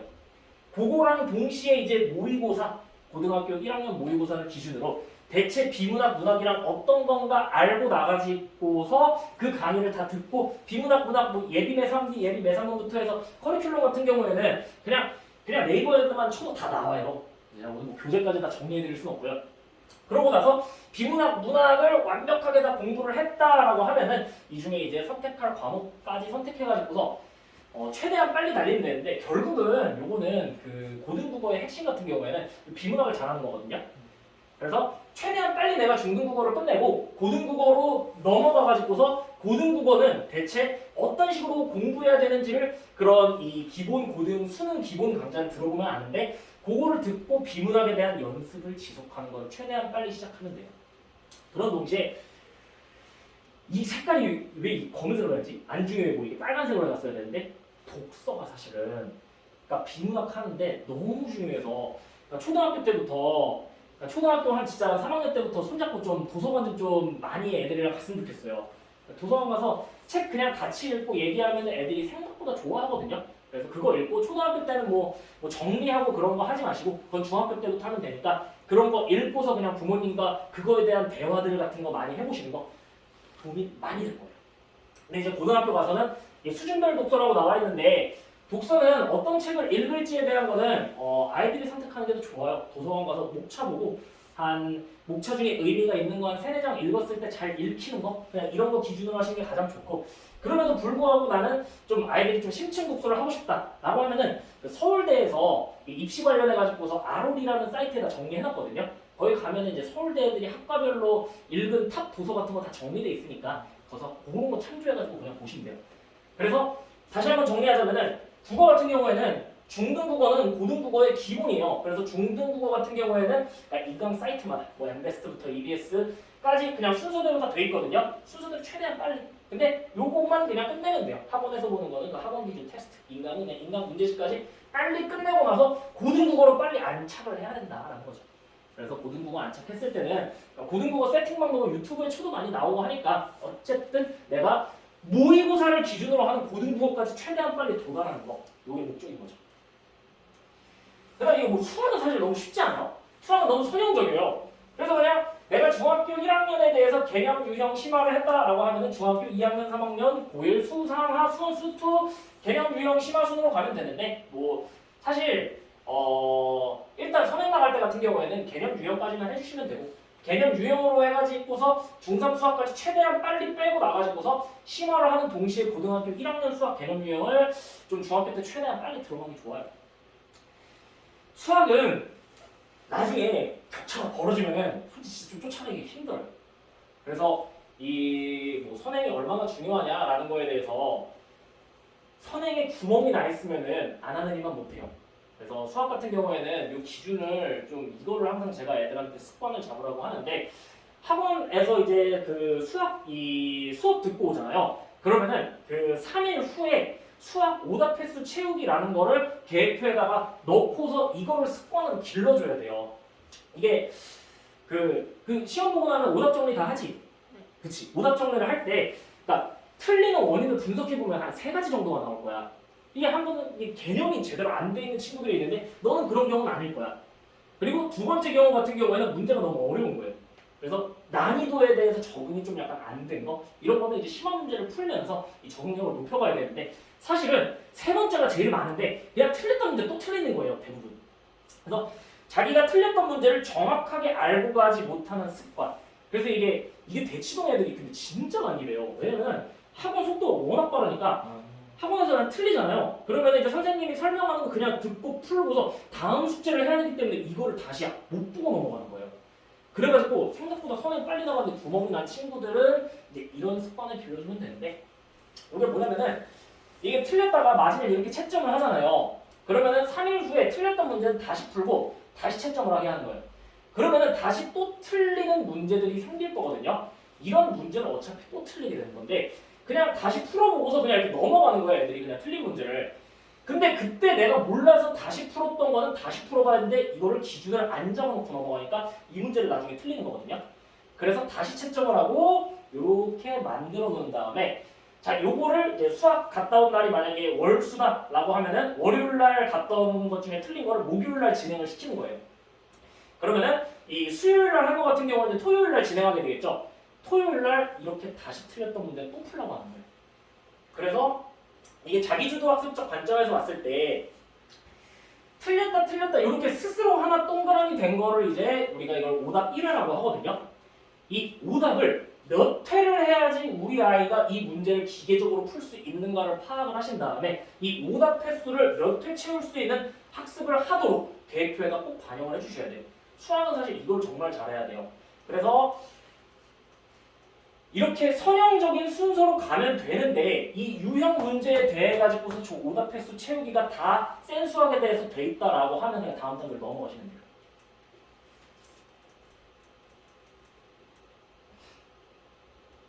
그리고 영어 같은 경우에는 일단은 단어랑 문법이 안 돼 있으면 저런 거 아무것도 못 해요. 그래서 이게 근데 좀 그런 거 있죠. 이게 이 초등학교 때부터 그냥 영어를 워낙 막 너무 근접해가지고 맨날 영어 책 읽기 하고 막 이런 친구들은 그러니까 단어는 되는데 이게 문법은 안 돼 있어도 이런 게 다 되는 애들도 있거든요. 그런 유형 말고 이거는 일반적인 한국인 기준이에요. 그냥 한국에 있는 그냥 영어 교육을 따라갔을 때라고 하면은 일단 단어 문법이 잡혀야 되기 때문에 일단은 중등이 됐든 초등이 됐든 한 초등학교 그러니까 5학년 때 이게 뭐 그러니까 8X 할 때도 요거를 일단은 최대한 빨리 해주시는 게 그 수능 학습, 대한민국의 시험을 잘 보기 위한 학습에 적응을 빨리 할 수 있어요. 그래서 요걸 최대한 빨리 돌려주신 다음에 이 고등학교 때 항상 기준이 되는 건 제가 뭐라고 그랬죠?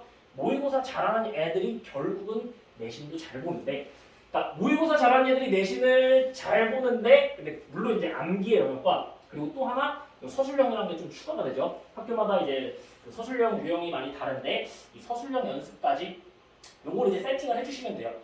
근데 요것도 사실 그러니까 중학교 1학년, 2학년, 3학년 난도별로 이렇게 그 출판사별로 교재들이 정리가 되게 잘 돼 있어요. 그래모도 레벨 1, 2, 3 해가지고 다 돼 있거든요. 그래서 뭐 강남도청 인강도 괜찮고 EBS도 괜찮고 뭐 이 엠베스도 괜찮고 아니면 학원도 괜찮으니까 여기에 맞는 학습들을 모두 다 케어할 수 있는 거를 순서대로 해주시면 돼요. 이제 재미없는 거 빨리빨리 넘어가죠. 그런 다음에 요 계획표 작성하는 거를 이게 진짜 제일 중요하긴 한 것 같아요. 이 계획표 작성을 안 하는 친구들은 원칙이 없어요. 항상 공부할 때. 그래서 뭐 시험 기간 되면 이렇게 학원 따라가다가 학원에서도 이게 선생님 컨디션이나 뭐 학원 사정에 따라가지고 막 진도 속도가 다르거든요. 근데 고등학교 가가지고서 학원 따라가다 보면 숙제가 어느 날 모든 학원 숙제가 겹쳤는데 수행평가가 겹치잖아요. 그냥 애가 멘탈은 나가고 숙제는 못하고 그때부터 학습 밸런스를 잃고 그래요. 항상 기준 같은 경우에는 학교 수업을 기준으로 해가지고서 복습하는 걸 기준으로 해야 되고 내가 언제까지 과목별로 뭘 끝내 놓겠다라는 게 머릿속에 서 있어야 되는데 이게 중학교 때 연습이 안 된 애들이 고등학교 때 가서 진짜로 내신 잘 안 나와요. 그래서 이런 거를 연습을 좀 해줘야 되는데 그래서 요거 제가 양식이 제가 만들어서 남자가 만들어서 디자인이 아주 구려요. 그냥 근데 뭘 써야 되나만 그냥 알아놓으시면 돼요. 내가 목표가 언제까지 어떤 시험 혹은 어떤 거를 마스터하려고 하는데 그때까지 어떤 과정에 대해서 어떤 교재를 내가 오답 횟수는 몇 번 채울 거고 인강은 어떻게 들을 거고 어떤 풀이를 하겠다라는 거를 일단 자기가 정리를 해봐야 돼요. 그래서 중간고사가 있다라고 하면은 과목별로 내가 중간고사를 올백을 맞기 위해 가지고서 대체 어떤 학습을 해야 되는지 스스로 일단 정리를 해봐야 된다는 거예요. 그리고 나가지고서 이게 대체 나는 앉아가지고 내가 스스로 학습할 수 있는 시간은 언젠가 일단 자기주도 학습 시간을 파악하는 게 다음에 있고요. 그 다음엔 이게 주간 목표예요. 그래서 한 2주치를 제가 작성하도록 이게 실제 관리하는 애들한테 제가 시키는 거예요. 그래서 2주치에 대해 가지고서 과목별로 어느 정도를 내가 2주 동안에 끝내놔야지 내가 이 시험에서 내가 전교권 안에 들 수 있을까를 주간별로 파악을 하는 거예요. 그런 다음에 한 2, 3일 단위로 혹은 그 일주일 단위 다 작성시키는 친구들도 있는데 요게 좀 기준이 있어요. 일단 첫 번째는 이게 내가 공부를 하고 싶은데 이 시간에 자꾸 공부가 안 돼요. 막 딴짓을 하고 막 스마트폰을 하게 되고 있잖아요. 그러면은 그 시간에는 내가 뭐 수학을 몇 문제 풀겠다 이걸 시간당 할당하는 연습을 해가지고서 누수되는 시간을 막는 거를 계획표를 통해서 해줘야 돼요. 그리고 이것만 사실 좀 약간 습관으로 가져가도 고등학교 가가지고서 그냥 필살기고 필살기가 될 수 있는데 이게 당일 복습이라는 게 학교에서 그날 진도 나온 거는 그날 시험 준비를 마치도록 학습을 시키는 거예요. 근데 뭐 수행평가가 있을 수도 있고 그날 학원이 너무 많을 수도 있고 이렇잖아요. 그렇다라고 하면은 그 주말까지 내가 그 진도에 대해 가지고서 시험 준비를 마무리하는 거를 습관을 만들어 놓으면은 이게 그러니까 중학교 때는 그게 돼요. 시험 기간 뭐 3주 이런 거 설정해 놓으면은 그냥 그때 끝나는 게 돼요. 왜냐면 영어도 뭐 본문 그냥 2개 그렇게 길지도 않고 그러니까 수학도 사실은 뭐 킬러 문제급의 그런 거를 막 풀어야 되는 상황도 많이 없고 양이 일단은 작고 난이도도 낮기 때문에 이게 중학교 때는 되는데 고등학교 때는 진짜 할 게 많은데 여기다가 무슨 학생부도 챙겨야 된다고 그러고 진짜 이것저것 돌발 상황이 너무 많아요. 그렇기 때문에 고등학교 때는 안정적으로 퍼포먼스를 보이려면 원칙이 필요한데 이게 첫 번째 원칙이에요. 당일 복습. 그래서 내가 그날 학교에서 배운 거는 꼭 그날 문제풀이하고 채점하고 오답 정리까지 하는 거 이걸 원칙으로 잡아주시면 돼요. 그리고 이것도 중학교 때 연습을 좀 해야 되는데 시험 기간 전날까지 공부를 하는 거는 사실은 고등학교 가서 변수가 너무 많아요. 특히 의대를 준비하는 친구들은 그래요. 제가 지금 한 서울대 갈 만한 애들은 한 2명 그리고 의대 갈 만한 친구들은 한 3명 정도 제가 이 지도를 하고 있거든요. 상담 지도를. 근데 그 친구들 같은 경우에도 제가 항상 강조를 하는 게 시험은 2, 3주 전에 마무리를 다 하라고 하거든요. 내신 준비 같은 경우에는 뭐 그러니까 제일 변수가 있는 학기가 사실은 2학기 기말고사인데 왜냐면은 이게 이 9월 모의고사는 그 중간고사 때 대비하기가 좀 쉽거든요. 근데 11월 모의고사는 11월 말에 시험 보고 나가지고서 12월 초에 기말고사를 봐야 되니까 그거를 시험 범위에 선생님들이 넣거든요. 그래서 그때 갑자기 공부할 게 확 많아져요. 그랬을 때 이게 그런 돌발 시험들 이 범위에 들어가는 게 나와요. 그래서 한 학교를 또 예로 들어드리자면 갑자기 시험 일주일 전에 선생님이 단어 1000개를 주고 여기에 대한 예문까지 시험 범위에 들어간다고 그냥 낸 거예요. 그리고 이런 돌발 상황을 마주했을 때 만약에 내가 의대를 간다라고 했을 때 이런 게 2등급으로 밀려버리면 진짜 일반고에서는 아까 말했던 메이저 의대 이런 거 진짜 쓰기가 손 떨리거든요. 그래서 항상 시험 같은 경우는 안정적으로 준비할 수 있기 위해 2주 전에 마무리하는 게 당연하다라고 원칙을 세워주고서 학습을 지도하시는 게 좋아요. 그리고 독서는 매일 진짜 독서는 진짜 매일 하도록 습관을 해주는 게 좋아요. 이게 빡세게 하는 게 아니라 애들이 그냥 내가 언제까지 뭘 해야 될지를 파악하고 스스로 작성하고 이거에 대해서 성찰하면서 나가는 경험이 사실은 자기주도성을 길러주기 때문에 학업 역량은 뛰어나지만 내가 뭘 해야 되는지 분석을 안 하고 하는 아까 B타입 친구들 같은 경우에는 계획표를 세우는 게 정말 중요하다는 거고 이거 습관을 들이는 게 언제까지라고요? 중3이 제가 보기엔 마지노선이에요. 초등학교 때 하기 제일 좋죠. 그리고 요거는 이게 남학생, 여학생 모두 제가 또 습관으로 이제 기르도록 하는 건데 이게 뭐냐면은 수행평가 활동이 나온 날 요게 무슨 활동이 나왔다라고 적는 거예요. 달력형 다이어리에다. 그리고 요거를 언제 요거를 수행평가를 본다더라라고 적고 요거를 내가 스스로 언제까지 마무리하겠다라고 정한 다음에 요 마무리하는 날까지 해당 활동에 대한 준비를 끝내놓는 연습을 시키는 습관을 들이는 거예요. 이게 고등학교 가보잖아요. 이 남학생들 같은 경우에는 수행평가를 주로 언제 할까요? 2시간 전. 오늘 수행평가가 있었어? 화들짝 하고 진짜 막 해요. 근데 남학생들은 놀라운 게 뭔지 알아요? 그때 20분을 준비하고 되게 만족스러워해요. 와, 이 정도면 그리고 한 2점 정도 깎이잖아요. 그러면은 왜 이렇게 수행평가를 더럽게 쳤죠? 진짜 이래요. 이 남학생들은 좀 그런 경향이 있어요. 그래서 남학생들은 미리 안 했을 때 점수가 깎인다는 문제가 커요. 실제로 제가 좀 그 광명시에 원래 광명시에서 이런 컨설팅을 했었거든요. 광명시에 있는 수행평가에서만 깎이고 지필평가는 잘 보는 남학생이 요거 습관을 가지고 나가지고선 진짜 수행평가에서 점수 깎이는 게 거의 없어요. 지금 고1인 학생이거든요. 이 학생들 같은 경우에도 사실 여학생들도 하루 이틀 전에 하는 거는 마찬가지긴 하거든요. 근데 여학생들은 완벽하게 남학생들처럼 그렇게 허투루 하진 않아요. 근데 여학생들은 그때 당시에 뭐가 겹쳤을 때 잠을 줄여가면서 해요. 수행평가 만점을 받으려고. 그러다 밸런스가 무너져요. 그때 당시에 뭐 여러 개가 무너졌을 때 그러면은 그때 막 자기가 막 계획표로 막 이거를 뭐 하려고 해놨어요.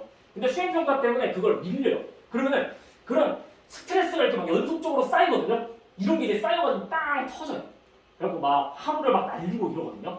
그래서 여학생들은 컨디션 조절을 위해 가지고서 미리 수행평가를 하고 어차피 고등학교 가면은 그 수행평가 그 안내지에 채점 기준을 다 줘요. 그런 다음에 이때까지 하고 내가 그 채점 기준에 맞나 채점해보는 이거 습관 길러주면은 이 고등학교 때 이것도 필살기가 되는 게 이게 지난 시간 학생부 들으셨던 분은 좀 이해를 하실 텐데 요 수행평가에 책이나 논문 같은 거를 활용하는 게 요새 되게 많아요. 그래서 내 진로에 관련된 역량들을 드러내줄 수 있는 기회가 되게 많은데 이걸 전날 하면 그런 거를 찾아볼 시간이 없어요.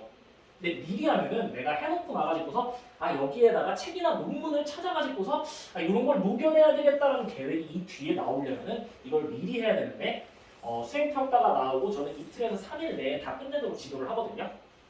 가서 써봐 알았지? 효과가 있을 거야.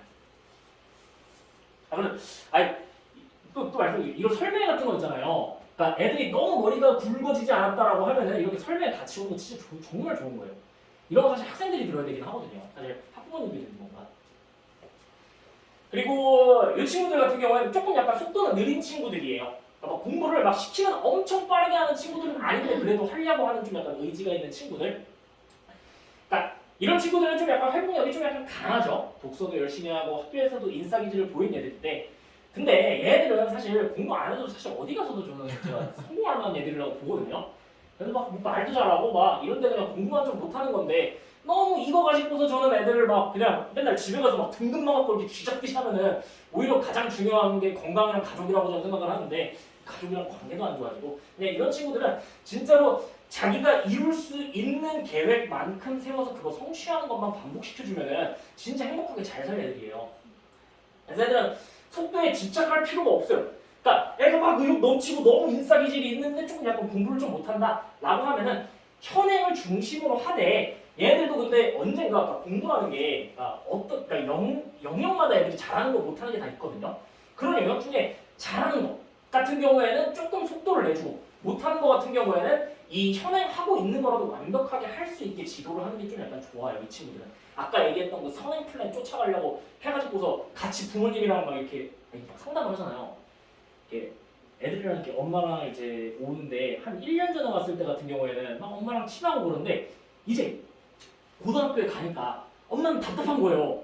얘가 이제 이거를 해야 되는데 이만큼 해야 되는데 쟤네들은 이만큼 했는데 얘는 이만큼 못했으니까 그래서 원래는 집에서 대화가 잘 되던 집인데 집에 가가지고 맨날 입시 얘기만 하니까 1년 후에 상담을 왔을 때 같은 경우에는 막 엄마가 막 입을 열 때마다 애가 막 엄마 막 얘기하기만 해라 막 이러면서 막 터질 것 같은 그런 애들이 있거든요. 그래서 이게 저는 이렇게 그러니까 이 너무 이렇게 고등학교에 가서도 이 성적이라는 것보다 애가 진짜 얼마만큼 할 수 있는지 성장할 수 있는 부분이 어딘지를 일단은 파악을 하고 항상 좀 저번 설명에서도 제가 강조했지만 고등학교 가서도 조급함을 잃지 말고 항상 집에서 일상 대화를 좀 많이 하셨으면 좋겠어요. 정말 그런 상담을 할 때마다 제가 너무 안타까워서 그래요. 그래서 어차피 다 행복하자고 하는 그 학습 경험을 하는 게 중요한 거잖아요. 그래서 이런 친구들 같은 경우에는 이런 친구들은 진짜 진로만 잘 잡아주고 그냥 이 아이에 맞는 대학교를 가잖아요. 가서 정말 잘해요. 그래서 이 대표적인 예를 한 명 또 말씀드리자면은 광명시에서 공부 제일 못하는 학교가 유고등학교라고 있거든요. 거기 다니는 친구인데 그 친구 거기는 그 염색이 자리래요. 그래서 가면은 그 학교에 머리가 빨주노초 파란거가 다 있어요. 그리고 어떤 학생이 이제 상담을 왔는데 자기는 이 공부를 왜 하는지 모르겠대요. 이 근해 공식을 써서 이 해를 구해가지고서 그만큼의 오이의 개수를 슈퍼에서 사겠다는 결정을 해본 적이 없대요. 맞는 얘기죠. 아 맞다, 그래 막 철수랑 영이랑 시속 몇 킬로로 출발을 해야지 철산역에서 만날 수 있을지 계산을 해가지고서 그런 거를 자기 써본 적이 없다는 거예요. 너무 설득당하잖아요. 네. 계획 만들어서. 근데 괜찮다. 이 얘기는 맞는데 사실은 너가 옷을 입는 것도 학습을 했기 때문에 이렇게 입는 거고 어딜 가서도 네가 뭔가 배워서 일을 하게 될 거고 그거를 사회에서 인정을 받게 될 건데 그럼 너는 뭘 배워서 사회에서 구성원이 될 거냐라고 했더니 걔는 실제로 그 블로그 마케팅을 혼자 배우고 있더라고요. 그래갖고 거기 할아버지가 어디 그 지역에서 농사 지으시는데 그 스마트 스토어를 만들어가지고 그거 판매를 하고 있다는 거예요. 그리고 걔가 그때 이제 어머님 그거 내가지고서 판매를 하는데 한 몇 개월 후까지 제가 상담을 했는데 그때 걔 수익이 저보다 높았어요. 그래서 그러니까 이런 친구들 같은 경우에는 얘기를 많이 들어보시고 그러니까 너무 쓰잘데기 없는 소리 빼고는 한번 진짜로 진로와 관련해서 애가 뭘 하고 있는지 그래서 그거에 진짜 결과물을 만들어줄 수 있는 것까지도 한번 좀 대화를 잘해서 이끌어주셨으면 좋겠어요. 이 친구들 행복한 친구들 공부랑 진로에 관심이 없어요. 근데 첫째는 진짜 답답한데 둘째는 그냥 이뻐요. 그리고 그냥 해맑으면 그래도 이쁜 친구예요. 이런 친구들은 그냥 아까 말씀드렸던 그 습관 있잖아요. 그 습관이랑 독서까지만 그냥 잘할 수 있도록 이끌어 주시고 그러면서 이렇게 집에서 학습이랑 독서를 매번 공부하는 게 이런 의미가 있는데 여기까지 해보자. 이렇게 단기 목표들 이렇게 짧게 그리고 끊임없는 대화를 통해서 학습을 왜 해야 되는지도 이렇게 알려주시고 대학 가서 이런 친구들은 그러니까 요새 애들은 진로를 결정할 때 어떤 가치 이런 것도 중요한데 애들마다 그 진로에 대해서 이 흥미를 느껴하는 게 다 달라요. 그래서 어떤 애들은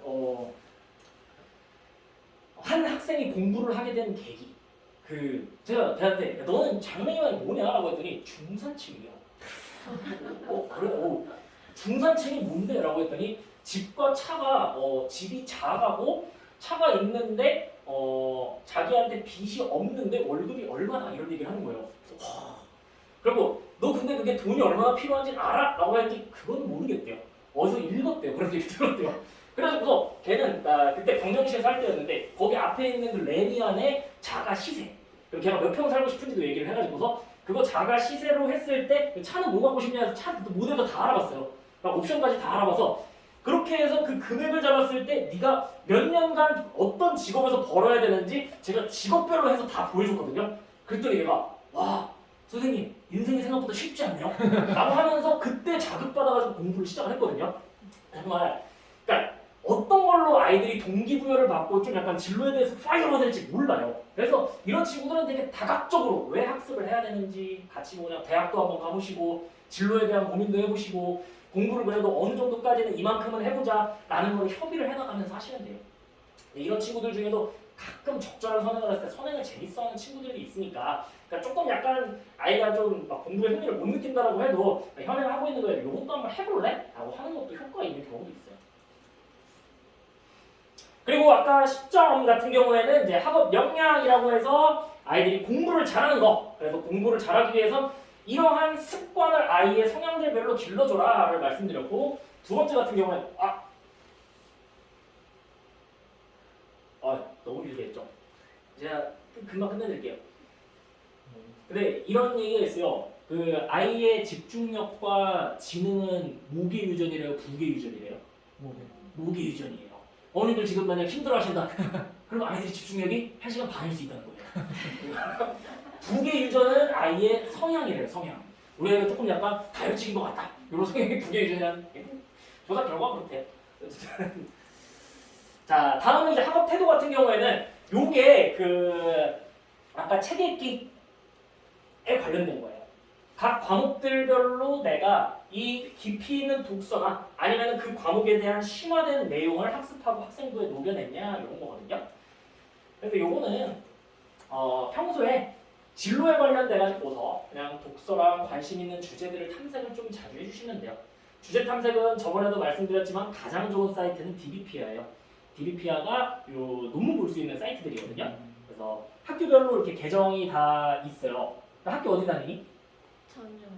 어디? 고창중학교. 고창중학교. 그 고창중학교 것도 이제 그 계정이 다 있어요. 그래서 학교 가서 선생님께 여쭤보잖아. 그럼 DBpeer 아이디랑 비밀번호 알려주실 거야. 그러면은 그거 기반 인증해가지고서 너가 관심 있는 걸 쳐보면 돼. 만약에 뭐 초등학생들이 흥미를 갖고 있는 거 그럼 초등학생 흥미 치잖아. 그럼 초등학생 흥미에 관련된 논문 이런 게 다 나와. 의학 같은 경우에도 만약에 네가 뇌과학에 관심이 있어가지고서 막 노래 들으면서 공부하는 게 정말 효과가 있을까? 이런 게 논문들이 다 나와 있거든. 그래서 그런 것들 찾아가지고서 그냥 정리만 잘 해놓고 관심 있는 건 읽어보기까지 하면 된다는 거야. 그래서 여기 이제 항상 이제 도서관에 가가지고서 이 책 읽는 습관을 가족에서 문화로 형성한다라고 하면은 비문학 세트 고교학점제 정말 유리해질 거예요. 그래서 이게 DEP예요. 그래서 그냥 사회라고 치면 이렇게 나오는데 청년 실험, 뭐 동성애에 대한 거, 고령화사회 동물 실험 뭐 이런 게 있네요. 또 뭐 그래핀에 관련된 것도 있고 크리스퍼 유전자가 있고 이런 거는 가장 핫해서 요새 아이들이 많이 하는 주제예요. 유전자 되는 거는. 그래서 요게 그 사이트들인데 요거는 그 PDF 파일 보시고 여기 들어가서 관심 있는 키워드들 쳐보시면 돼요. 그래서 독서한 내용은 요거 즉각 활용이 가능하도록 정리를 해야 되는데 뭐 이게 다 넘어가고요. 그냥 뭐 하시면 되냐면은 읽고 나가지고서 그냥 그 읽은 거 너 내용 정리 한번 그냥 오늘 읽은 거 한 3-4줄로 정리해봐. 그러면 애가 이 내용 전체를 내가 꽤 많이 읽었는데 이거를 한두 문장으로 만들려면 핵심 내용이 뭐지? 이거를 파악하는 게 사실 비문학 독서거든요. 그리고 말하기 위해서도 이게 애들이 그 면접을 볼 때 막 이런 걸 읽고 막 중언부언 다른 얘기를 하지 않는 능력이 이걸 하면서 길러지는 거예요. 핵심 내용은 뭐고 내가 상대방들과 대화를 할 때 어떤 이야기를 이야기해야 되겠다는 고민이 그 요약 정리를 하면서 이루어지는 거거든요. 그래서 책 읽는 거가 습관화되면은 책 읽고 그날 읽은 내용을 정리를 해보는 거를 시켜보시고 가능하시면 집에서 그거에 대해서 토론이나 대화까지. 그리고 이게 이제 마지막 아까 2점, 4점 들어가는 게 리더십. 근데 리더십은 뭐 반장을 3년 하면은 0.5점을 그냥 기계적으로 준다. 요거는 되게 명문화가 됐었어 옛날에는. 근데 뭐 이게 리더십이라는 게 사실은 뭐 반장을 한다고 해서 리더십이 있는 건 아니고요. 그 내가 2명이 있어도 리더십이 발휘가 될 수 있는 거거든요. 그러니까 엄마랑 아빠가 이렇게 있어도, 그러니까 아빠가 이 와이프가 행복하게 할 수 있도록 집에서 어떻게 하는 것도 사실은 어떻게 보면 일종의 리더십이잖아요. 그래서 내가 반에서 어떤 역할을 맡든지 간에 우리 반 아이들이 되게 즐거울 수 있도록 혹은 아이들이 성장할 수 있도록 내가 어떤 뭐 가치를 전달하기 위한 활동을 했다? 그런 게 다 이제 리더십 점수가 되는 거예요. 그래서 이거는 내가 되게 옆에 있는 사람들에 대한 고민을 좀 했냐 이런 게 학생부에 들어갔냐는 거예요. 그래서 이거 빨리 그냥 이게 제일 좋은 것 중에 막그 게시판 관리하는 애들이 있거든요.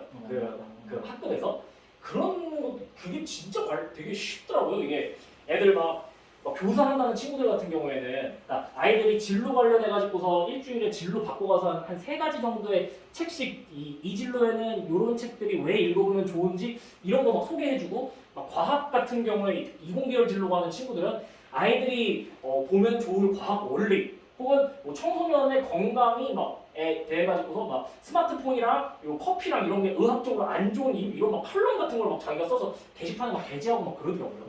그래서 게시판 관리 이것도 아주 좋더라고요.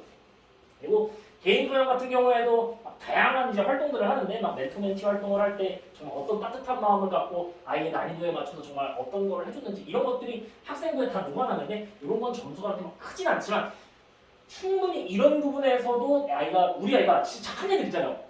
막 주변 사람들을 위하고 그리고 막 리더가 돼가지고 뭔가 하려고 하는 친구들 같은 경우에는 이게 생각보다 이게 문과에서 만약 이런 식으로 2점 받으면은 아까 학업 역량에서 2점 받기가 내신에서 그 전교 그 학교 지원하는 친구들 중에 50% 지원하는 거랑 20% 지원하는 거만큼의 점수를 더 얻을 수 있다는 거예요. 그래서 여기까지 내용 정리 한번 해볼게요. 일단 줄 세우기라는 입시의 본질은 대학이 없어질 때까지 변하지는 않을 거예요.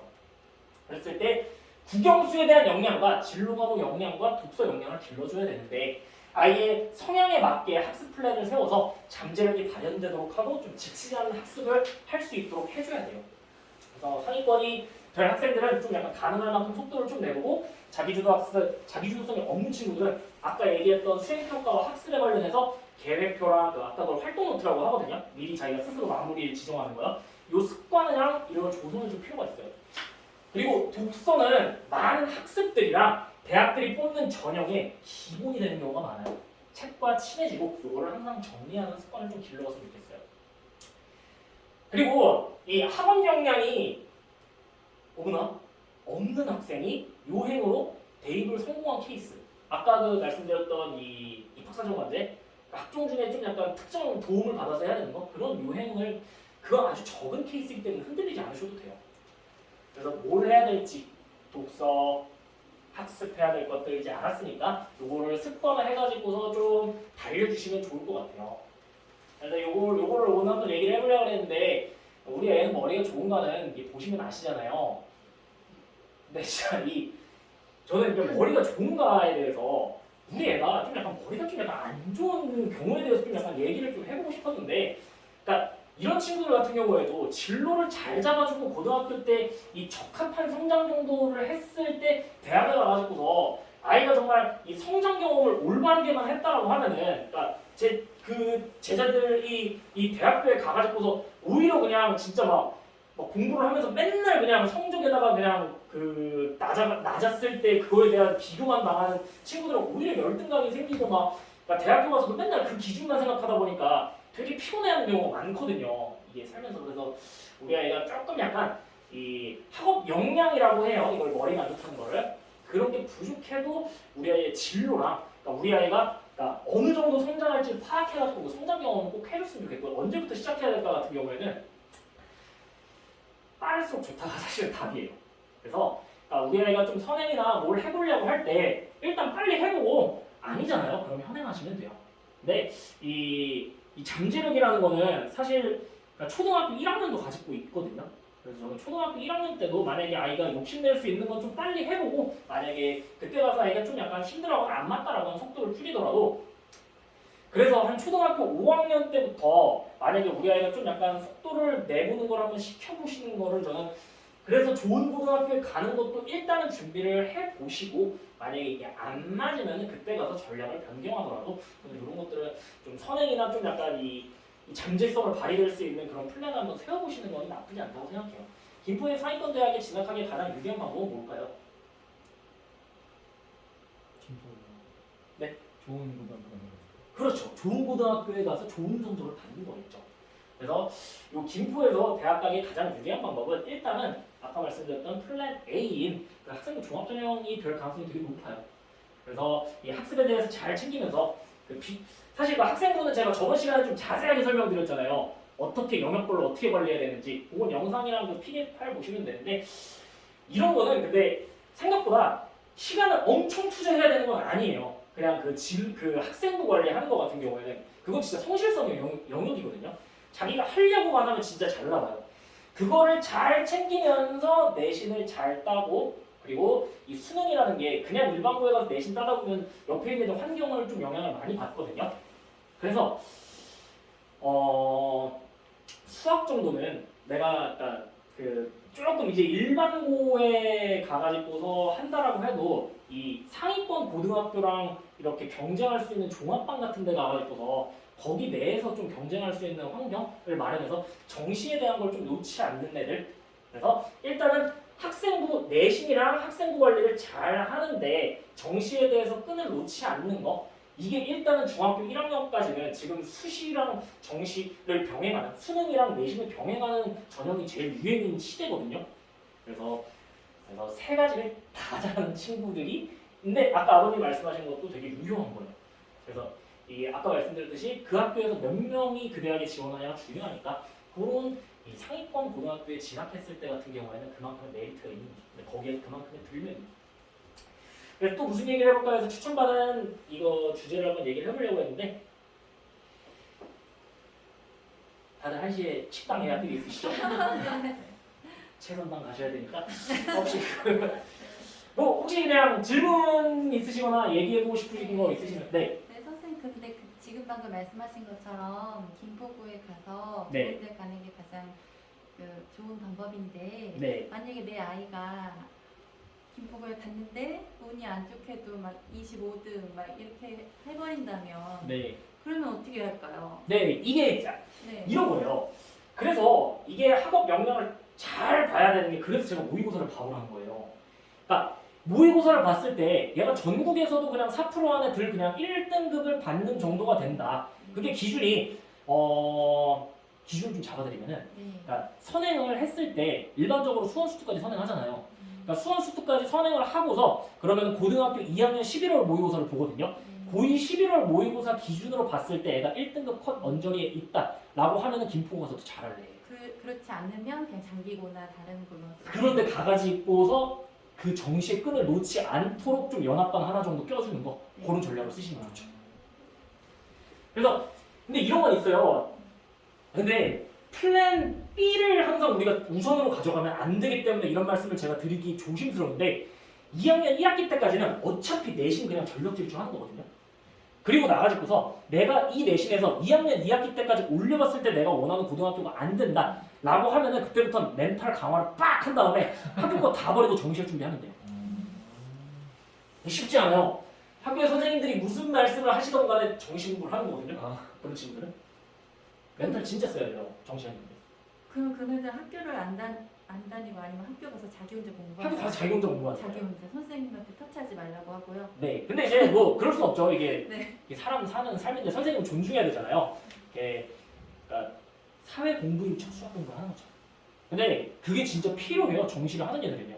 사실 뭐 휘문이나 중동이나 그러니까 중동도 좀 그렇지 않은데 휘문고 같은 경우에는 애들 정시다 하니까 그냥 정시 공부하는 애들한테 뭐라고 안 하거든요. 근데 뭐 광명시만 뭐 예를 들어도 애들이 정시하겠다라고 해가지고서 수업 시간을 하고 있으면은 선생님들이 다 뭐라고 해요. 근데 그거에 굴하지 않아야 돼요. 사실 정시로 가려고 하면요. 그러면 차라리 자퇴하고 그냥 공정고시 한 다음에 가는 게 더 빠르지 않나요? 좋은 말씀이에요. 네. 쉽지 않은 거죠. 그냥. 그래서 우리 아이가 되게 학교 다니면서 친구들도 좀 약간 만나고 해야 되는데 진짜 검정고시 입시만 바라보면 그럴 수 있어요. 네. 그러니까 사실 제일 좋은 거는 사실 중고등학교 다 검정고시 보고서 그리고 수능 가가지고서 의대 가는 게 의대 가는 제일 편한 방법인데 그렇게 하기에는 이제 어머님이 옆에서 애들 이게 다 데리고 다니면서 이렇게 같이 밥 먹고 그리고 막 친구들 같은 경우에도 또 막 어디 검정고시 하는 데 중에 좀 비슷한 애 이렇게 만나고 같이 커뮤니티도 형성해주고 막 쉽지 않잖아요. 그래서 이제 학교를 다니면서 그걸 잘할 수 있게 하기 위한 방법을 고민을 그래서 하는 거죠. 근데 솔직히 좀 그건 있어요. 한 고1 때까지 하고서 검정고시 하는 거는 어차피 친구가 사귀었고 그러니까 어차피 인싸 기질 있는 애면은 검정고시 하면서 다 만나더라고요. 그래서 그런 거는 근데 진짜 아까 말했던 그래서 아이 성향이 진짜 중요해요. 이게 상담이랑 근데 제가 뭐 상담을 할 때 애를 다 파악할 수는 없겠지만 상담을 오래 한 애들은 제가 그런 걸 어머님들이 되게 자신 있게 말씀드리는 경우도 있거든요.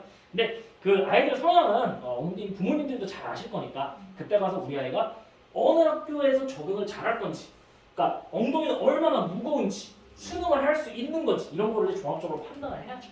그래서 저는 컨설턴트 입장으로서 맨날 이제 성적을 보고 그리고 성적이랑 이제 그냥 그 전 사전 조사만 갖다 상담을 하는 거니까 부모님들께서 이런 입시 이런 거를 보시면은 아 이런 아이들은 좀 약간 이런 식으로 지도해야 되는데 우리 아이는 이런 거구나 이런 거 파악해서 하시면 될 것 같아요. 네, 또 혹시 질문 있으신가요? 선생님 그럼 저희 아이가 지금 중1인데 네. 이제 그 특목고랑 그 외고 그런 게 이제 25년도에 폐지된다고 하셨으니까 중1이면 마지막 마지노선이잖아요. 네. 그러면 그걸 하는 게 훨씬 유리하다는 말씀이신 거죠? 네. 아 이거 그냥 살짝 말씀드리면은 지금 특목고 잘하고는 가서 나쁠 게 하나도 없어요. 너무 좋아요 지금. 그냥 간단하게 말씀드리면 일단은 학생부가 축소됐잖아요. 학생부가 축소되면은 특목고 자사고 무조건 유리해요. 그리고 정시가 늘어났잖아요. 그러니까 특정 이제 그 정시에 대한 케어가 안 된다고 하는 학교들이 좀 있죠. 그 외고들 일부라든지. 근데 이런데도 일반고보다는 발빠르게 정시에 대한 준비를 하고 있어요. 이게 대표적인 하나죠. 그래서 정시가 늘어났기 때문에 사실 특목자하고는 끝까지 웬만하면 정시 안 놓거든요. 그래서 지금 특목자하고는 입시하기에 갈 수만 있다면 그리고 가서 내가 학교마다 다르겠지만 3등급 안에 들 수만 있다면 가는 거를 적극 고려해 보시고 그러니까 가지 않더라고 하더라도 그러니까 거기를 가기 위한 학습들을 미리 세팅해 보시는 게 이제 아까 말씀드렸지만 추천드려요. 일단 여기서 마무리를 하고 혹시나 조금 더 질문 있으신 분들은 그냥 나눠서 좀 질문 하나 가셔도 되고요. 네, 일단은 저는 지금까지 그 다원교육 입시공업 팀장 박정원이었습니다. 감사합니다. 선생님, 저희 정시는 아예 학교에서 했던 것 자체가 아예 반영이 안 되는 거예요. 아 이게 지금 입시가 좀 딱 하나가 바뀌었는데 서울대만 지금 서울대는 그러니까 고1부터 입시가 바뀌었어요. 정시는 그냥 무조건 수능 점수로만 줄 세우는 거거든요. 네. 근데 딱 서울대는 지금 이제 내신을 봐요. 서울대는 이제 현 고1부터 내신을 보는데 어떻게 보시면 되냐면은 내신이 3등급 안에 들지 않으면은 손해를 봐요. 내신뿐만 아니라 선택 과목도 봐요. 그래서 우리 애가 공대를 가려고 했는데 물리를 선택 안 했잖아요. 그러면은 그것도 불이익을 줘요. 그리고 세특도 봐요. 그래서 세특은 이제 교과 밑에 이제 써져 있는 이 학교에서 한 내용들 써주는 거잖아요. 그거 내용도 봐요. 그래서 다른 데는 모르겠지만 우리 애가 서울대 빼고는 안 된다라고 하면은 내신 던지면 절대 안 돼요. 아, 끝까지 3등급 이내는 유지해 주셔야 돼요. 자사고 특목고에서 네. 내신 3등급이라는 게 어느 정도로 수준이에요? 이게 3등급이라는 게 이제 23% 안에 드는 거거든요. 네. 근데 그러니까 특목고 자사고들 같은 경우에도 좀 약간 수준 차이가 있어요. 그래서 외대부고에서 3등급 안에 들면 무조건 다 서울대 쓴다고 보시면 돼요. 외대부고는 그냥 절반 이상이 그냥 서울대를 가니까요. 절반 가까이 서울대를 가니까요. 근데 이제 좀 얘기가 다른 거는 뭐 김포여고다 라고 하면은 이제 3등급이다라고 하면은 물론 일반고에 비해 그래도 사실 연대 같은 경우에는 2점 초반 안 나오면은 쓰기 쉽지 않고요. 그러니까 고려대 활동우수 같은 경우에도 김포여고 기준으로 2등급 한 후반까지 나와야 돼요. 근데 일반고는 사실은 연대는 1점 한7 이내는 나와야지 쓸 수 있고요. 내신 기준으로 최소. 그리고 그러니까 고대 화로 같은 경우에도 한 2.2까지는 까지 쓰는 거예요. 이게 컷이에요, 컷. 고대는 그냥 거의 1점 한 5, 6 되는 애들이 가는 거고요. 네. 일반고 기준으로는요. 자사고 특목고에서 3등급 못 받은 아이들은 정시로 전환하는 거예요? 네, 그래서 2학년 1학기 때까지 네. 내가 23% 안에 드나 경쟁을 해보는 거예요. 네. 근데 2학년 1학기 때까지 거기에 못 들었다라고 하면은 스카이를 좀 약간 가기가 쉽지 않다라고 하면 그때부터 정시로 전환을 많이 하는 거죠. 선생님 말씀 중에는 거기에서 경쟁하면서 공부하는 게 해서 정시로 전환하는 애들이 보통 학교에서 정시 준비하는 애들보다 확실히 더 경쟁이 있다는 말씀이죠. 있죠. 그래서 네. 자사고나 특목고를 준비하고 가는 게 더 유리하다는 말씀이에요. 그렇죠. 그러니까 이런 거예요. 준비를 해본 애들이랑 안 해본 애들이랑 네. 학습 전환형 자체가 많이 달라요. 네. 네. 그러니까 외대부고를 준비한다라고 했을 때는 선행을 기본적으로는 그러니까 중학교 3학년 때까지 해가지고서 미적분까지 적어도 한 2번 돌려놓는 플랜을 가져간단 말이에요. 근데 그냥 일반고 진학하는 학생들 같은 경우에는 수원, 수투 그냥 선행까지만 해놓거든요. 그리고 사실 수상하도 심화까지 안 되고 가는 경우가 많아요. 그냥 그런 친구들은 외대부고 가면 이렇게 바닥을 살짝 이렇게 깔아주는 친구들인데 그냥 내신이 좋아서 운 좋게 갔을 때는 요게 그 친구들만 외대부고에서 대학 가기가 힘든 거지. 그러니까 일반적으로 외대부고 간다라고 하면은 아까 말씀드렸던 기준인 고2 그 11월 모의고사 기준으로 봤을 때 한 1등급을 좀 약간 맞추고 간 친구들 대부분이거든요. 네. 근데 이제 그런 친구들 같은 경우에는 사실 수능으로 가도 그때부터 공부해도 뭐 중대 이상은 다 갈래들이 가는 거니까요. 그랬을 때 그런 친구들끼리 경쟁을 했을 때 만약 3등급 안에 든다라고 하면은 메이저 의대도 쓸 수 있는 거죠. 그럼요. 사실 일반고에서 메이저 의대는 솔직히 지금 여기 김포에서 서울대, 연대, 가톨릭대 의대 간 분 주변에서 보신 분 계신가요? 혹시 쉽지 않아요. 그러니까 광명시에서도 그냥 뭐 충남대 의대 이런데 그냥 막 광명북도 잘한다라고 하는데 그냥 갔을 때 되게 잘했다 이런 얘기가 나오지. 재밌는 얘기 하나 해드리면은 서울대 만약 쓴다라고 하면은 서울대 가는 방법 2가지가 있거든요. 3가지죠. 첫 번째는 지균이에요.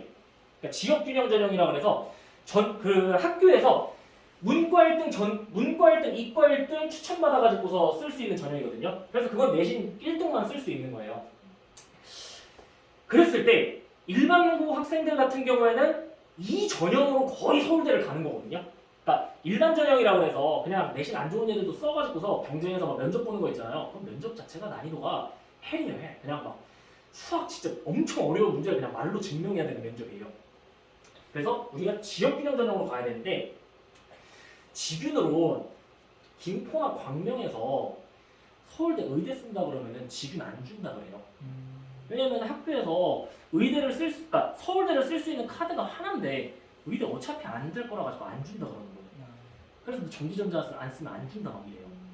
그만큼이나 이 메이저 의대나 아니면 이 상위권 적어도 뭐 고려대, 한양대, 이화여대, 중앙대 이런 이 의대를 가기 위해 가지고서는 진짜 뛰어나야 되는데 이런 게 어디서 가는 거냐면 이 상위권 고등학교 상위권 학생들이 가는 거예요. 그래서 내가 일반고에서 전교권을 해가지고서 진짜 높은 대학을 가겠다보다는 높은 고등학교에서 높은 점수를 받았을 때는 진짜 그런 이러한 학교들을 가기에 훨씬 유리하다는 거죠. 그래서 근데 우리 아이의 경쟁력이 어느 정도인지는 이제 점검을 해봐야 되죠. 근데 그거는 한 중2 때부터 점검하면 진짜 쉬워요. 그러니까 제일 문제가 되는 케이스는 한 중3 1학기 끝나고서 우리 아이가 성적이 한 이 정도인데 가는 게 괜찮을까요? 그냥 선행은 그냥 수원 수투까지 돼 있어요. 이런 케이스가 어려운 거예요. 얘가 진짜 끝냈는지도 제가 모르는 거죠. 그래서 그리고 그냥 모의고사를 봤을 때도 그냥 어느 정도는 나오는데 얘가 속도는 얼마만큼인지 이런 거에 대한 파악을 좀 안 된 상태거든요. 그래서 중2 때부터라고 하면 쉬워요. 중2 때 한 학년, 그러니까 지금부터 했을 때 선행, 예를 들면 수상 선행을 한 2개월 정도 잡고서 얘가 유형이랑 심화까지 끝낼 수 있다라고 하면은 사실은 어느 고등학교 가도 돼요. 그래서 아이의 속도를 봐야 되는 거죠. 그 자기가 그때부터 할 수 있는 학습에. 이런 거는 이제 학원에다 요청을 하시면은 조금 그 학원에서 오래 보면은 얘가 어떤 사이즈인지는 다 말씀을 해주실 거예요, 학원에서. 그래서 진짜 아이의 성향과 역량과 이런 거를 좀 세밀하게 봐서 고등학교를 선택해야 되긴 하죠. 또 혹시 질문 있으신가요?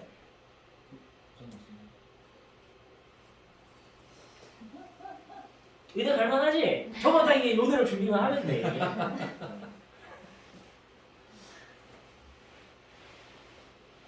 사실 제가 여기 김포에 뭐 앞으로 설명회를 이제 뭐 또 오게 될지 안 오게 될지 모르겠지만 그 여기 이제 밴드 이제 보내드릴 거잖아요. 거기에 만약 질문이나 답변은 그러니까 올려주시면은 제가 보이는 것들을 제가 답변을 드리도록 할게요.